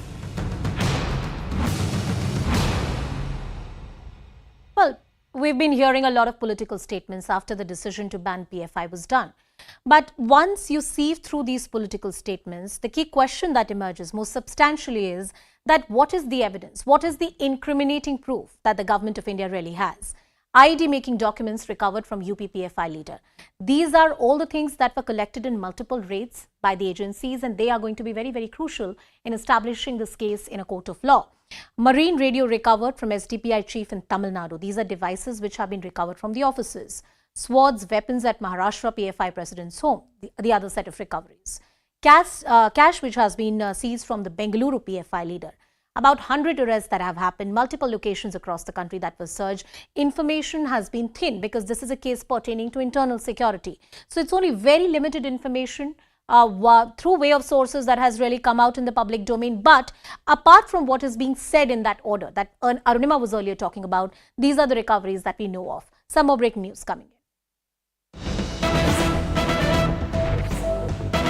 And amid the call from the opposition to ban the RSS, BJP's General Secretary C.T. Ravi has said that RSS is a nationalist organization and it's a great step to ban the PFI. Listen in to C.T. Ravi. We'll try and connect with our reporter. We'll also play out that exclusive conversation for you. But there's a kind of an analogy which is being drawn by the opposition parties to rope in RSS, say you're not taking action against the Hindu organization. At the same time, they're saying, good, you've acted against the PFI as well. What's interesting to see is that will any of the states, for example, a state like Chhattisgarh governed by the Congress party, will take that step forward and recommend an organization like RSS to be banned. It did not happen during the UP era.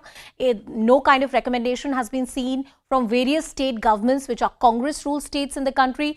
So it looks like more of a heated political discourse and some kind of balancing which is being done by the Congress party. At least that's what the BJP says.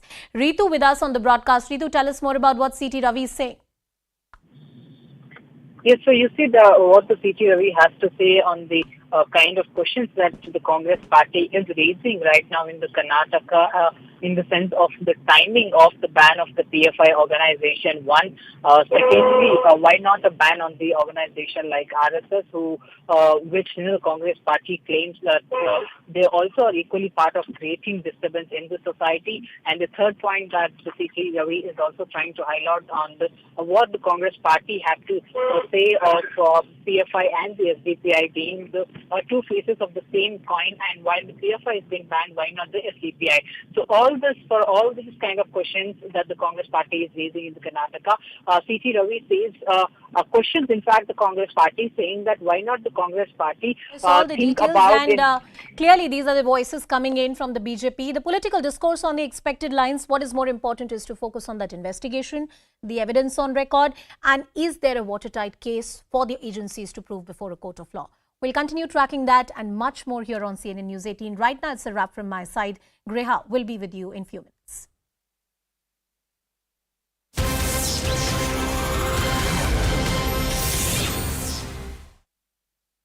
The PFI. Now, reason number 2 that, again, the MHA gives for banning the PFI, the Popular Front of India, is they say that the PFI is linked to terror groups like ISIS. Reason number 3 that they give, I'll just wait for a second, is they argue that it has the potential to disturb peace. Here they point to different moments. For example, the Karnataka hijab movement that we saw earlier this year, where you had a number of young girls come forward and say that they don't want to wear they want to wear their hijabs in classrooms. To that, as you can remember, you had a lot of people saying that the PFI was involved, the PFI student wing was involved in those protests, and that was given as a reason for proof that the PFI was actually fomenting trouble. Reason number 4, the argument that the government makes that the PFI has indulged in illegal activities. And we're going to move to reason number 5. They argue that the security of India is under threat because of the PFI. Now, remember, again, the PFI on its hand continues to argue that they are simply an organization that stands to defend the rights of minorities. We're going to move very quickly now to Anshul. Anshul is with us from Shaheen Bagh outside the PFI offices. Remember, yesterday you saw crackdowns across the country against the PFI, and one of the area of focuses was very much multiple parts of Delhi. Shaheen Bagh was in focus. Arrests took place there too. Anshul, tell us, yesterday in the arrests, you heard multiple accounts that one or two of those arrested were actually Delhi University students. What information can you give us there? So yes, there were reports that some of the people that were arrested yesterday from the national capital, approximately 32 people were arrested from the entire national capital, from North Delhi to Northeast Delhi to Southeast Delhi as well. But yes, there were accounts that some of them were students. But yes, the kind of evidences that the police has provided definitely tells a lot that they were actually not involved in studying in those universities, and that is the reason why they were arrested by the police. Some of them were taken into preventive arrest as well by the special cell and by the Delhi police. Eventually, they were handed over to the NIA for further investigation. Currently, this morning, after the ban has been imposed on the PFI, just a few minutes ago, a team of police officials from the local police station of Shaheen Bagh have arrived out here at the PFI office. Now, remember, this office was actually sealed by the NIA on the 22nd of September when the initial raids happened, in which approximately 147 people were arrested from across the country. All these were senior leaders of the PFI, and yesterday the workers, on-ground workers of the PFI were arrested. Now a team of police officials have arrived over here just to make sure that no untoward situation arises over here, because PFI, this is the only office of PFI in the national capital, and this could be said as one of the headquarters of the PFI, and they actually have kind of support on ground, especially in this area like Shaheen Bagh, where people actually say that people from the PFI have actually helped them on many occasions, be it for education or whatever. So yes, they have kind of a support over here, and just to make sure that no untoward situation arises, because yes, there will be public sentiment, there will be people who will be raising their voice against this ban on PFI, and that is the reason why the administration is taking absolutely every preventive step that could be taken just to make sure that no law and order situation arises, and if at all it arises, it could be contained at the earliest. And that is the reason why local police officials have already arrived over here. They are making sure that no one is allowed to gather in this area to carry out any sort of protest, because remember, this entire area has Section 144 has been imposed in this entire area approximately 10 days ago, and for the next 2 months that is going to continue as well. So yes, the police and the administration is already taking all the preventive steps that it can take just to make sure that a situation like Kerala that we saw happening on the 23rd of September or on the evening of 22nd September, where massive protests happen over there, there was public unrest, that should not happen on the streets of national capital, and that is the prime focus of the agencies as of now, and that is the reason why we are seeing all preventive measures being taken in the national capital just to make sure that no untoward situation arises, no sloganeering or no marches are being allowed to carried out to support the PFI as of now, Toya.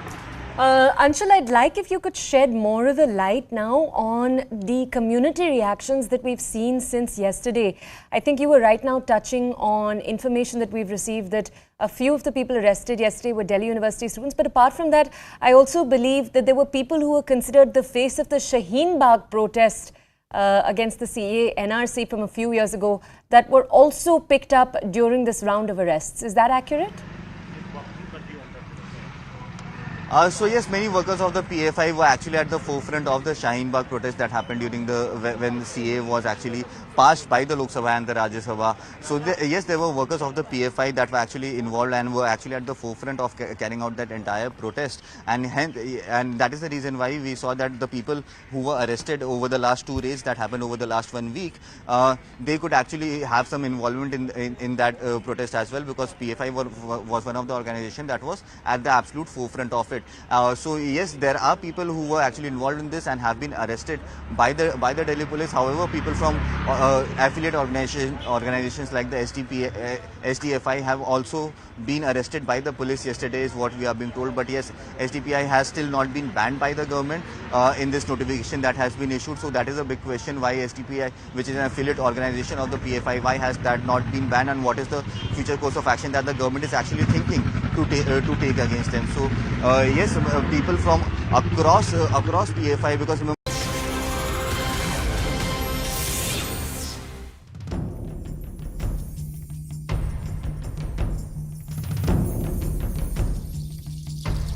the PFI, Popular Front of India, and its affiliate organizations like the CFI, All India Imam Council, Rehab India Foundation, National Women's Front have all been declared as unlawful associations under the UAPA.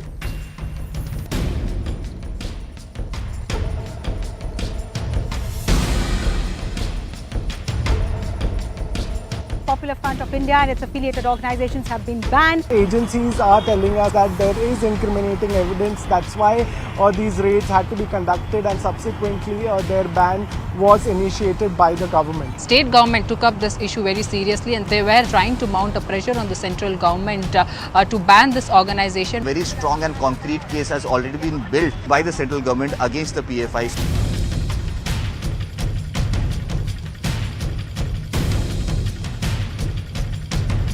This is a message for all the anti-national groups.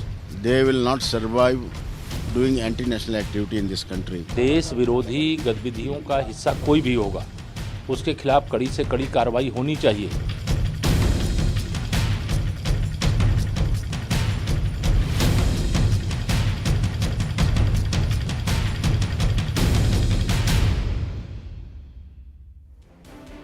Thank you so much for staying with CNN News 18. I'm Grihatul Siddiqui, and we are beginning the top of 3 p.m.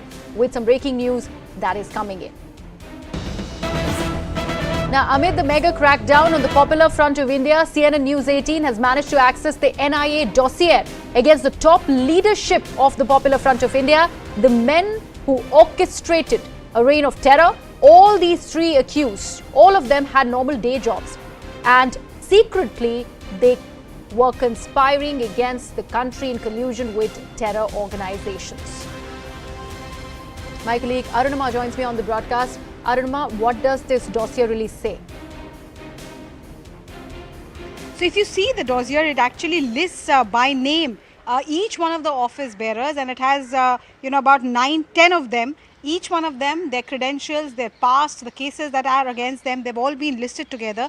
This is important because this gives you an insight as to why this action was taken. Let me start with OMS Salam, the chairperson of Popular Front of India. As per this document, he is an employee of the Kerala State Electricity Board. Until 2020, he was in service when he was finally suspended by the Human Resource Department for taking up the chairmanship of Popular Front of India. There are cases registered against him at the Malappuram police station under various sections of IPC, and he has faced departmental inquiry as well. The next person who's interesting is a founder member of PFI who goes by the name of P. Koya. He is a National Executive Council member. Often you've heard him asking media channels as to what evidence do they have when they allege PFI's involvement in any crime. So he's like the face of PFI, so to say. He was an active CME worker till 1978-79, and then he went to Qatar after taking leave from service. It is alleged that he is an active worker of CME and had pro-Iranian leanings as well. Played a key role in the formation of National Development Front. This was precursor to Popular Front of India. So he's one of those committed, radicalized individuals who provided leadership to PFI. There are various positions that he has held and has various cases against him as well. Anish Ahmed is the third name that is being highlighted from this dossier, the National General Secretary of PFI. He had studied in Bangalore, and then, his job was to extend PFI's presence in the cyberspace. That's what this dossier says. He has been regular in taking motivational classes and has presented some papers as well on PFI's program. He's active on social media and on national news channels as well. So Anis Ahmed is also somebody who you would have seen appear and give phono interviews and present PFI's point of view. He worked at the global technical. He worked as a global technical manager at a top company, tech company. I'm not taking the name here, but it's a top tech company in Bengaluru. He was employed there, so well educated. Has the right educational credentials, and primary associates of former chairperson of PFI E. Abu Bakr, former president of SDPI A. Saeed, and the former national chairperson Abdul Rahman. So again, somebody who's given the job of getting PFI popular support, travels in and out of India, is what the dossier says, and core committee member. So these are some of the top names. Other than that, there are others as well. E.M. Abdul Rahman, I just told you how E.M. Abdul Rahman, from a middle class family in Ernakulam, has risen through the ranks, was a librarian at the Cochin University, one of those committed members of PFI. So these are individual leaders of the Popular Front of India at the national level, against whom there is enough evidence that the agencies have found and therefore decided to prosecute them. Arunima, you mentioned Mr. P. Koya, who is the face of PFI. Of course, there is association with CIMI because he has past liaisons with it. So we were essentially also talking about and have been talking about the circumstances that led to the ban on PFI and how possibly there could be another outfit that could come into play in the next 5 years. We do not know of that. CIMI really happened in the same way. That association really is being underlined with these arrests that you just named. Yes, absolutely. When you ban an organization, like CIMI is a proscribed organization, just by establishing that you were a member of CIMI, or you continue to maintain your association with that organization even when it was proscribed, makes you liable for prosecution under law. And that is exactly what is happening to PFI now. Now that it has banned, if anybody's association with that organization can be established, you are automatically liable to be prosecuted. So in this case of Mr. Koya, it is not only being alleged that he was an active member of the Student Islamic Movement of India, or the CIMI, but he was one of the founder members of the Popular Front of India. So all the conspiracies, starting from the arm chopping incident to killings of Rudresh, to others who have been mentioned, the allegation is that he was aware of the conspiracy as part of the national leadership of the Popular Front of India. He perhaps played an active role in recruiting and giving instructions to the people who actually carried out these killings on ground. All right. Also, the fact that this dossier has been accessed by us, of course, it is further giving us incriminating or, proof that further goes ahead and talks about how the Popular Front of India and the top leaders were really operating in the country. And of course, we have been talking about the fundings that they actually received. Arunima, I'm afraid I'll have to just interrupt with this particular story. We are going across to the cabinet briefing that's currently underway. We'll take a look at that first. नमस्कार मित्रों, सबसे पहले तो आप सबको नवरात्रि की बहुत बहुत बधाई और शुभकामनाएं। अब से अगले 3 महीने त्योहार के भरे होंगे। देश भर में नवरात्रि, दुर्गा पूजा, दशहरे से लेकर दिवाली हो, छठ पूजा हो, गुरुपुरब हो, क्रिसमस तक 3 महीने लगातार त्योहार ही रहते हैं। और इन 3 महीनों में जहां त्योहार होंगे तो हमारा भी प्रयास है कि लोगों के मन पे मुस्कुराहट भी हो, खुशियां भी हो। और आज के निर्णय भी माननीय प्रधानमंत्री नरेंद्र मोदी जी के नेतृत्व में जो मंत्रिमंडल की बैठक हुई उसी दिशा में है। पहला निर्णय मंत्रिमंडल ने प्रधानमंत्री जी की अध्यक्षता में प्रधानमंत्री गरीब कल्याण अन्न योजना को अगले 3 महीने के लिए मंजूरी दी है, उसके विस्तार के लिए मंजूरी दी है। 80 करोड़ से ज़्यादा लोगों को इसका लाभ मिलता है और इसमें अगले 3 महीने में लगभग 122 लाख मीट्रिक टन खाद्यान्न देश भर के 80 करोड़ से ज़्यादा गरीबों को मिलेगा, जिस पर लगभग 44,762 करोड़ रुपया खर्च आएगा। पहले से लेकर छठे चरण तक 3,45,000 करोड़ रुपया अब तक इस पे खर्च किया जा चुका है। I'll come back, I'll speak in detail later on. पहले से छठे चरण तक 3,45,000 करोड़ रुपया अब तक इस पे व्यय हुआ है, अनुमानित जो सब्सिडी मिली है। और 7वें चरण में 122 लाख मीट्रिक टन खाद्यान्न 80 करोड़ से ज़्यादा ज़रूरतमंद गरीबों को मिलने वाला है और कुल मिलाकर लगभग 3,91,000 करोड़ रुपया इसके ऊपर खर्च आएगा अब तक। दूसरा विषय सरकारी कर्मचारियों से लेकर है, पेंशन धारकों से लेकर है। मंत्रिमंडल ने 1 जुलाई 2022 से देय केंद्र सरकार के कर्मचारियों और पेंशन भोगियों को 4% की दर से महंगाई भत्ते और महंगाई राहत की अतिरिक्त किस्त जारी करने की मंजूरी दी है। सालाना 12,852 करोड़ रुपए का बोझ सरकारी खजाने पर पड़ेगा और 8 महीने के लिए, जो अभी हम जुलाई 2022 से फरवरी 2023 तक देखें तो 8,568 करोड़ रुपए का बोझ वित्तीय वर्ष 2022-23 में पड़ेगा। लेकिन इससे लाखों ऐसे सरकारी कर्मचारी और जो पेंशन धारक हैं उनको लाभ मिलेगा।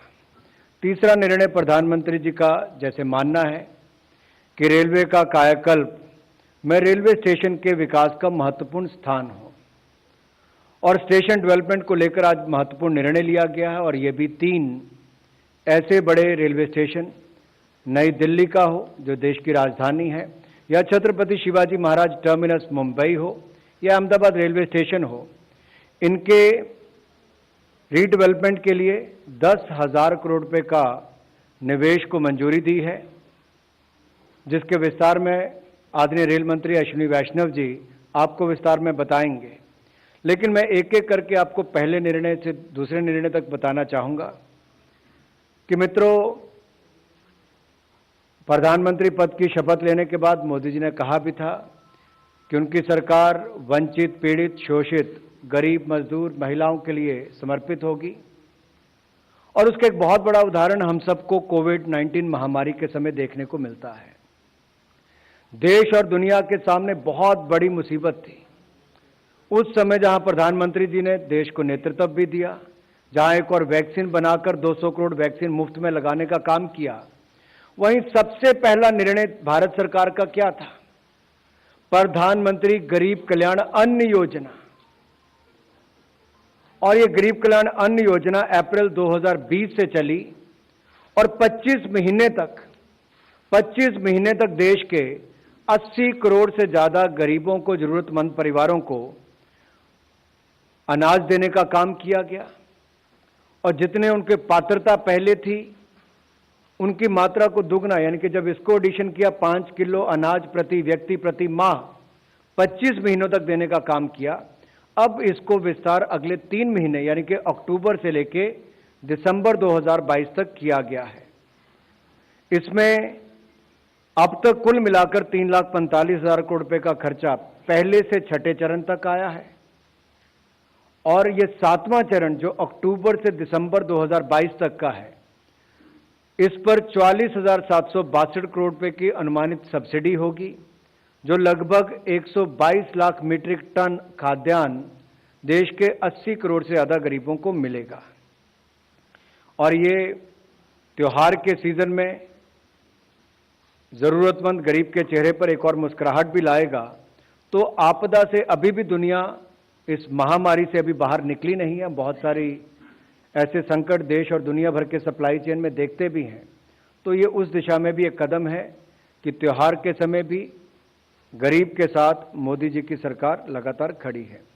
दूसरा विषय जो मैंने आपके सामने रखा कि 1 जुलाई 2022 से दे केंद्र सरकार के कर्मचारी और पेंशन भोगियों को जो 4% की दर से महंगाई भत्ता और महंगाई राहत की अतिरिक्त किस्त जारी करने का निर्णय लिया गया है, इसमें वित्तीय वर्ष में यानी कि सालाना कितना फर्क पड़ेगा? वो 12,852 करोड़ रुपए का बोझ पड़ेगा। और अगले 8 महीनों में जुलाई 2022 से फरवरी 2023 तक 8,568 करोड़ रुपए का बोझ पड़ेगा। लेकिन इससे देश भर के सरकारी कर्मचारी और पेंशनधारियों को, पेंशन भोगियों को इससे लाभ मिलने वाला है। ये दोनों ही निर्णय त्योहार के समय भी है। और जो अगला बड़ा निर्णय जो रेलवे विभाग से जुड़ा है, मैं आदरणीय अश्विनी वैष्णव जी से अनुरोध करता हूं कि उसको विस्तार में आप सबके सामने रखें, जो प्रधानमंत्री जी की कल्पना है और जो रेलवे विभाग उसको पूरा करने जा रहा है। बहुत धन्यवाद। आप सब जानते हैं कि रेलवे के साथ प्रधानमंत्री जी का एक भावनात्मक जुड़ाव है और रेलवे के हर डायमेंशन को, चाहे स्टेशन हो, ट्रेन्स हो, पैसेंजर एमिनिटीज़ हो, सेफ्टी हो, नई नई टेक्नोलॉजीज़ को लाना हो, हर तरीके से प्रधानमंत्री जी एक बहुत ही सिस्टमेटिक तरीके से रेलवे के डेवलपमेंट के लिए हम सबको मार्गदर्शन देते हैं।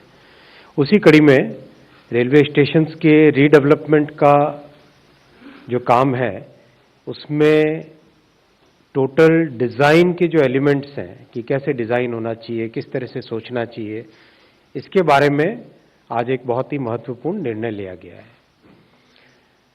माननीय प्रधानमंत्री जी का ये कहना है कि स्टेशन शहर का एक सेंट्रल प्लेस होता है, तो उसका जो डेवलपमेंट हो वो शहर के साथ एक इंटीग्रल डेवलपमेंट के हिसाब से होना चाहिए।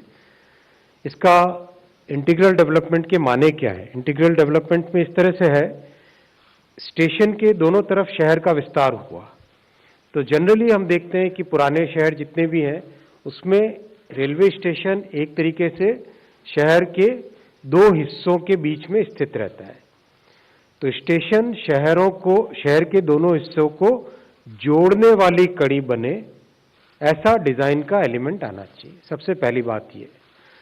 दूसरी बात ये कि स्टेशन के साथ साथ जब शहर डेवलप हुए तो बहुत कंजेस्टेड तरीके से अलियां गलियां बनी और वहाँ पे आना जाना मुश्किल होता है। तो किस तरह से स्टेशन तक आना, स्टेशन से जाना, उस एरिया से निकलना, इसके लिए जो ट्रांसपोर्टेशन ट्रैफिक का प्लानिंग करना है वो आज के हिसाब से नहीं, आगामी 50 वर्षों के हिसाब से सोच के वैसी प्लानिंग करो जिससे कि कोई भी काम करने में एक स्थायी समाधान निकले शहर के लिए। तीसरा, स्टेशन के अंदर अगर हम जाएं तो आज हम देखते हैं कि स्टेशन की बिल्डिंग होती है, फिर प्लेटफॉर्म होते हैं, फिर पटरियां होती है, फिर एक फुट ओवर ब्रिज पुलिये के ऊपर से अगर जाएं फिर प्लेटफॉर्म्स होते हैं, फिर आगे पटरियां होती है। ये कंस्ट्रक्ट 100 वर्षों से चला आ रहा था। इसकी बजाय एक नया डिजाइन एलिमेंट जिसमें कि रूफ प्लाजा एक बने। रूफ प्लाजा का माने क्या हुआ कि जो हमारे प्लेटफॉर्म्स और पटरियां हैं इनके ऊपर की जो स्पेस है, इस स्पेस का मैक्सिमम यूटिलाइजेशन हो सके। यहाँ पे एक नई अर्बन स्पेस बने, एक स्थायी जगह बने जिस पर फूड कोर्ट्स हो, अच्छा वेटिंग एरिया बने, बच्चों के खेलने के लिए जगह बने। मान लो पेरेंट्स जा रहे हैं, बच्चों के साथ जा रहे हैं, बच्चों को उस वक्त संभालना मुश्किल सा होता है। मैं तो जब बच्चे छोटे थे तो कई बार एक बच्चा इधर दौड़ रहा है, एक बच्चा इधर दौड़ रहा है, तो खेलने की एक छोटी सी जगह बन जाए। लोकल प्रोडक्ट्स है, अगर आप जाओ किसी भी शहर के, देश के कोने कोने में जाओ, कहीं पे साड़ी, कहीं पे खिलौने, कहीं पे अलग तरह की मिठाई, जो लोकल प्रोडक्ट्स हैं, लोकल प्रोडक्ट्स की सेल का भी एक पॉइंट हो। तो ये जो रूफ प्लाजा बने, ये रूफ प्लाजा एक नई अर्बन स्पेस की तरह डेवलप हो, जिसमें जैसा आपने कई अच्छे वर्ल्ड क्लास स्टेशंस में देखा होगा, इस रूफ प्लाजा में बहुत सारी फैसिलिटीज रहे। चौथा, हर तरीके से दिव्यांग फ्रेंडली, हर तरीके से पॉसिबल हो, ग्रीन, सोलर पैनल्स लगे रूफ के ऊपर, एनर्जी कंजम्पशन मिनिमाइज हो, सफाई और इन सब की चीज़ों का एक इंटीग्रल तरीके से डेवलप हो। तो ये एक इंटेलिजेंट बिल्डिंग, एक सस्टेनेबल बिल्डिंग, एक ग्रीन बिल्डिंग और एक सिटी फ्रेंडली सिटी सेंटर बने, उस कल्पना के साथ स्टेशंस का डिज़ाइन हो। आप सबके सामने आज कैबिनेट में भी इसका फैसला लिया गया।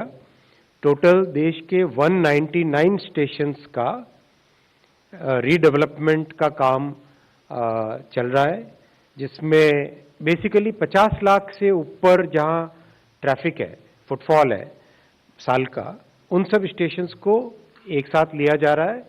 और जैसे जैसे इसमें प्रोग्रेस होगी उसके नीचे 50 के बाद में 10 लाख से ऊपर वालों को भी नेक्स्ट फेज में लिया जाएगा। इसमें से 47 स्टेशंस के टेंडर निकल चुके हैं और 32 स्टेशंस पे काम फिजिकली चालू हो चुका है। 3 जो देश के सबसे बड़े स्टेशंस हैं, नई दिल्ली, मुंबई का छत्रपति शिवाजी महाराज टर्मिनस और अहमदाबाद स्टेशन। ये 3 जो बहुत बड़े स्टेशंस हैं, इन स्टेशंस के लिए आज कैबिनेट ने, माननीय प्रधानमंत्री जी ने कैबिनेट में 10,000 करोड़ रुपए इनके लिए सैंक्शन हुए। उसके डिज़ाइन के कुछ एलिमेंट्स आपके सामने इस प्रेजेंटेशन के माध्यम से रखेंगे। अगर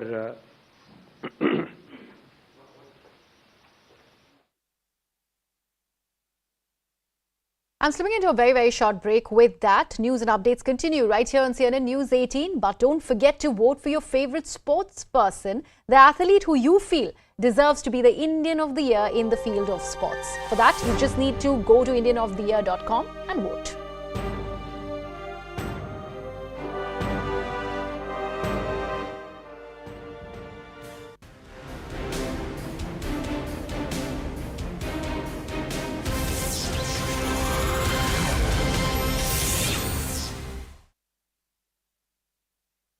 That the PFI is linked to terror groups like ISIS. Reason number 3 that they give, I'll just wait for a second, is they argue that it has the potential to disturb peace. Here they point to different moments. For example, the Karnataka hijab movement that we saw earlier this year, where you had a number of young girls come forward and say that they don't want to wear they want to wear their hijabs in classrooms. To that, as you can remember, you had a lot of people saying that the PFI was involved, the PFI student wing was involved in those protests, and that was given as a reason for proof that the PFI was actually fomenting trouble.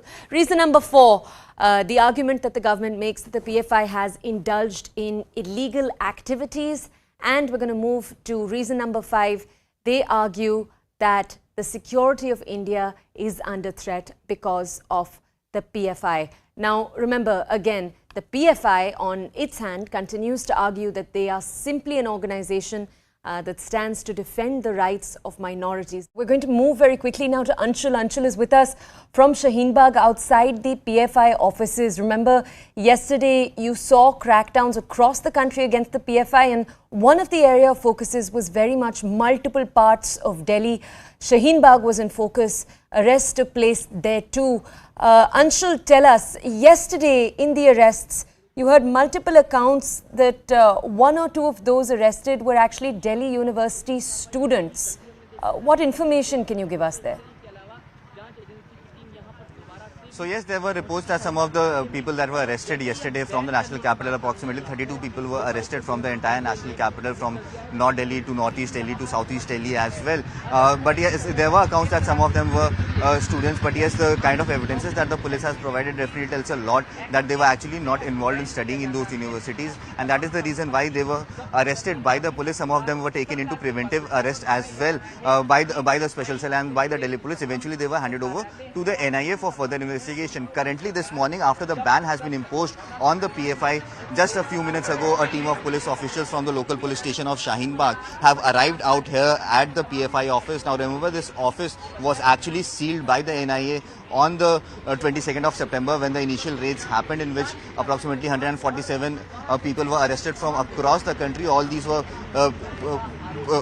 were senior leaders of the PFI, and yesterday the workers, on-ground workers of the PFI were arrested. Now a team of police officials have arrived over here just to make sure that no untoward situation arises over here, because PFI, this is the only office of PFI in the national capital, and this could be said as one of the headquarters of the PFI, and they actually have a kind of support on ground, especially in this area like Shaheen Bagh, where people actually say that people from the PFI have actually helped them on many occasions, be it for education or whatever. So yes, they have kind of a support over here, and just to make sure that no untoward situation arises, because yes, there will be public sentiment, there will be people who will be raising their voice against this ban on PFI, and that is the reason why the administration is taking absolutely every preventive step that could be taken just to make sure that no law and order situation arises, and if at all it arises, it could be contained at the earliest. And that is the reason why local police officials have already arrived over here.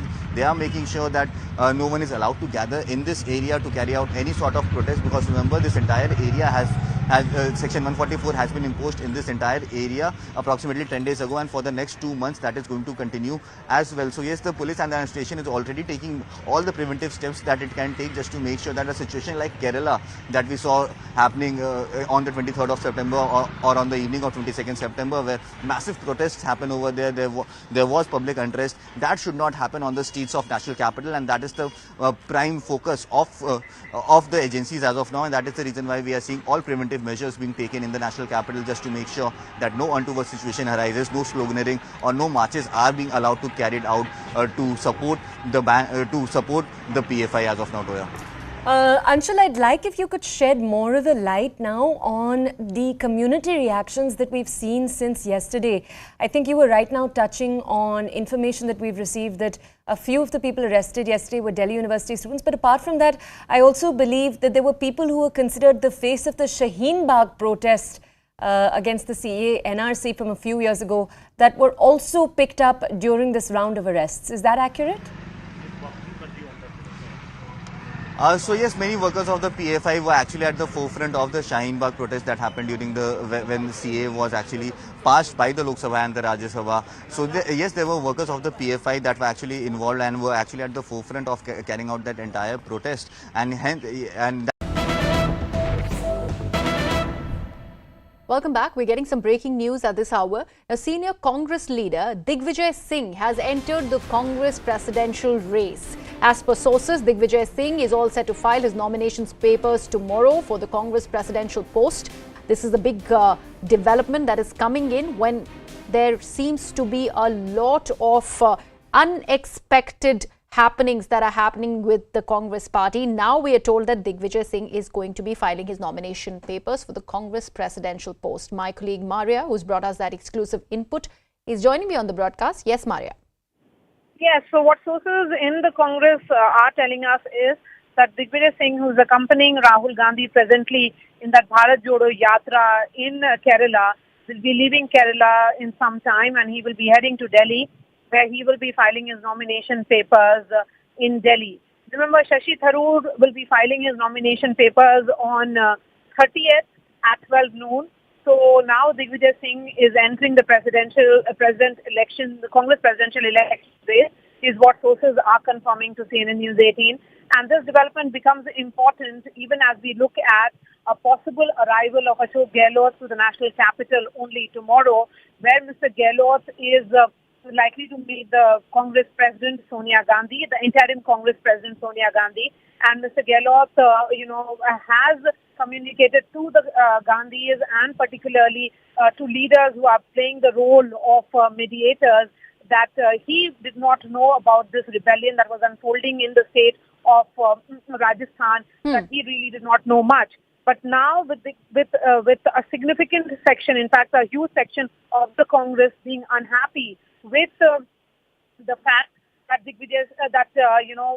Ashok Gehlot could have very well engineered this rebellion and he was seen as a rebel there, they are not very keen on backing Ashok Gehlot's candidature, and hence what sources are indicating is that senior Congress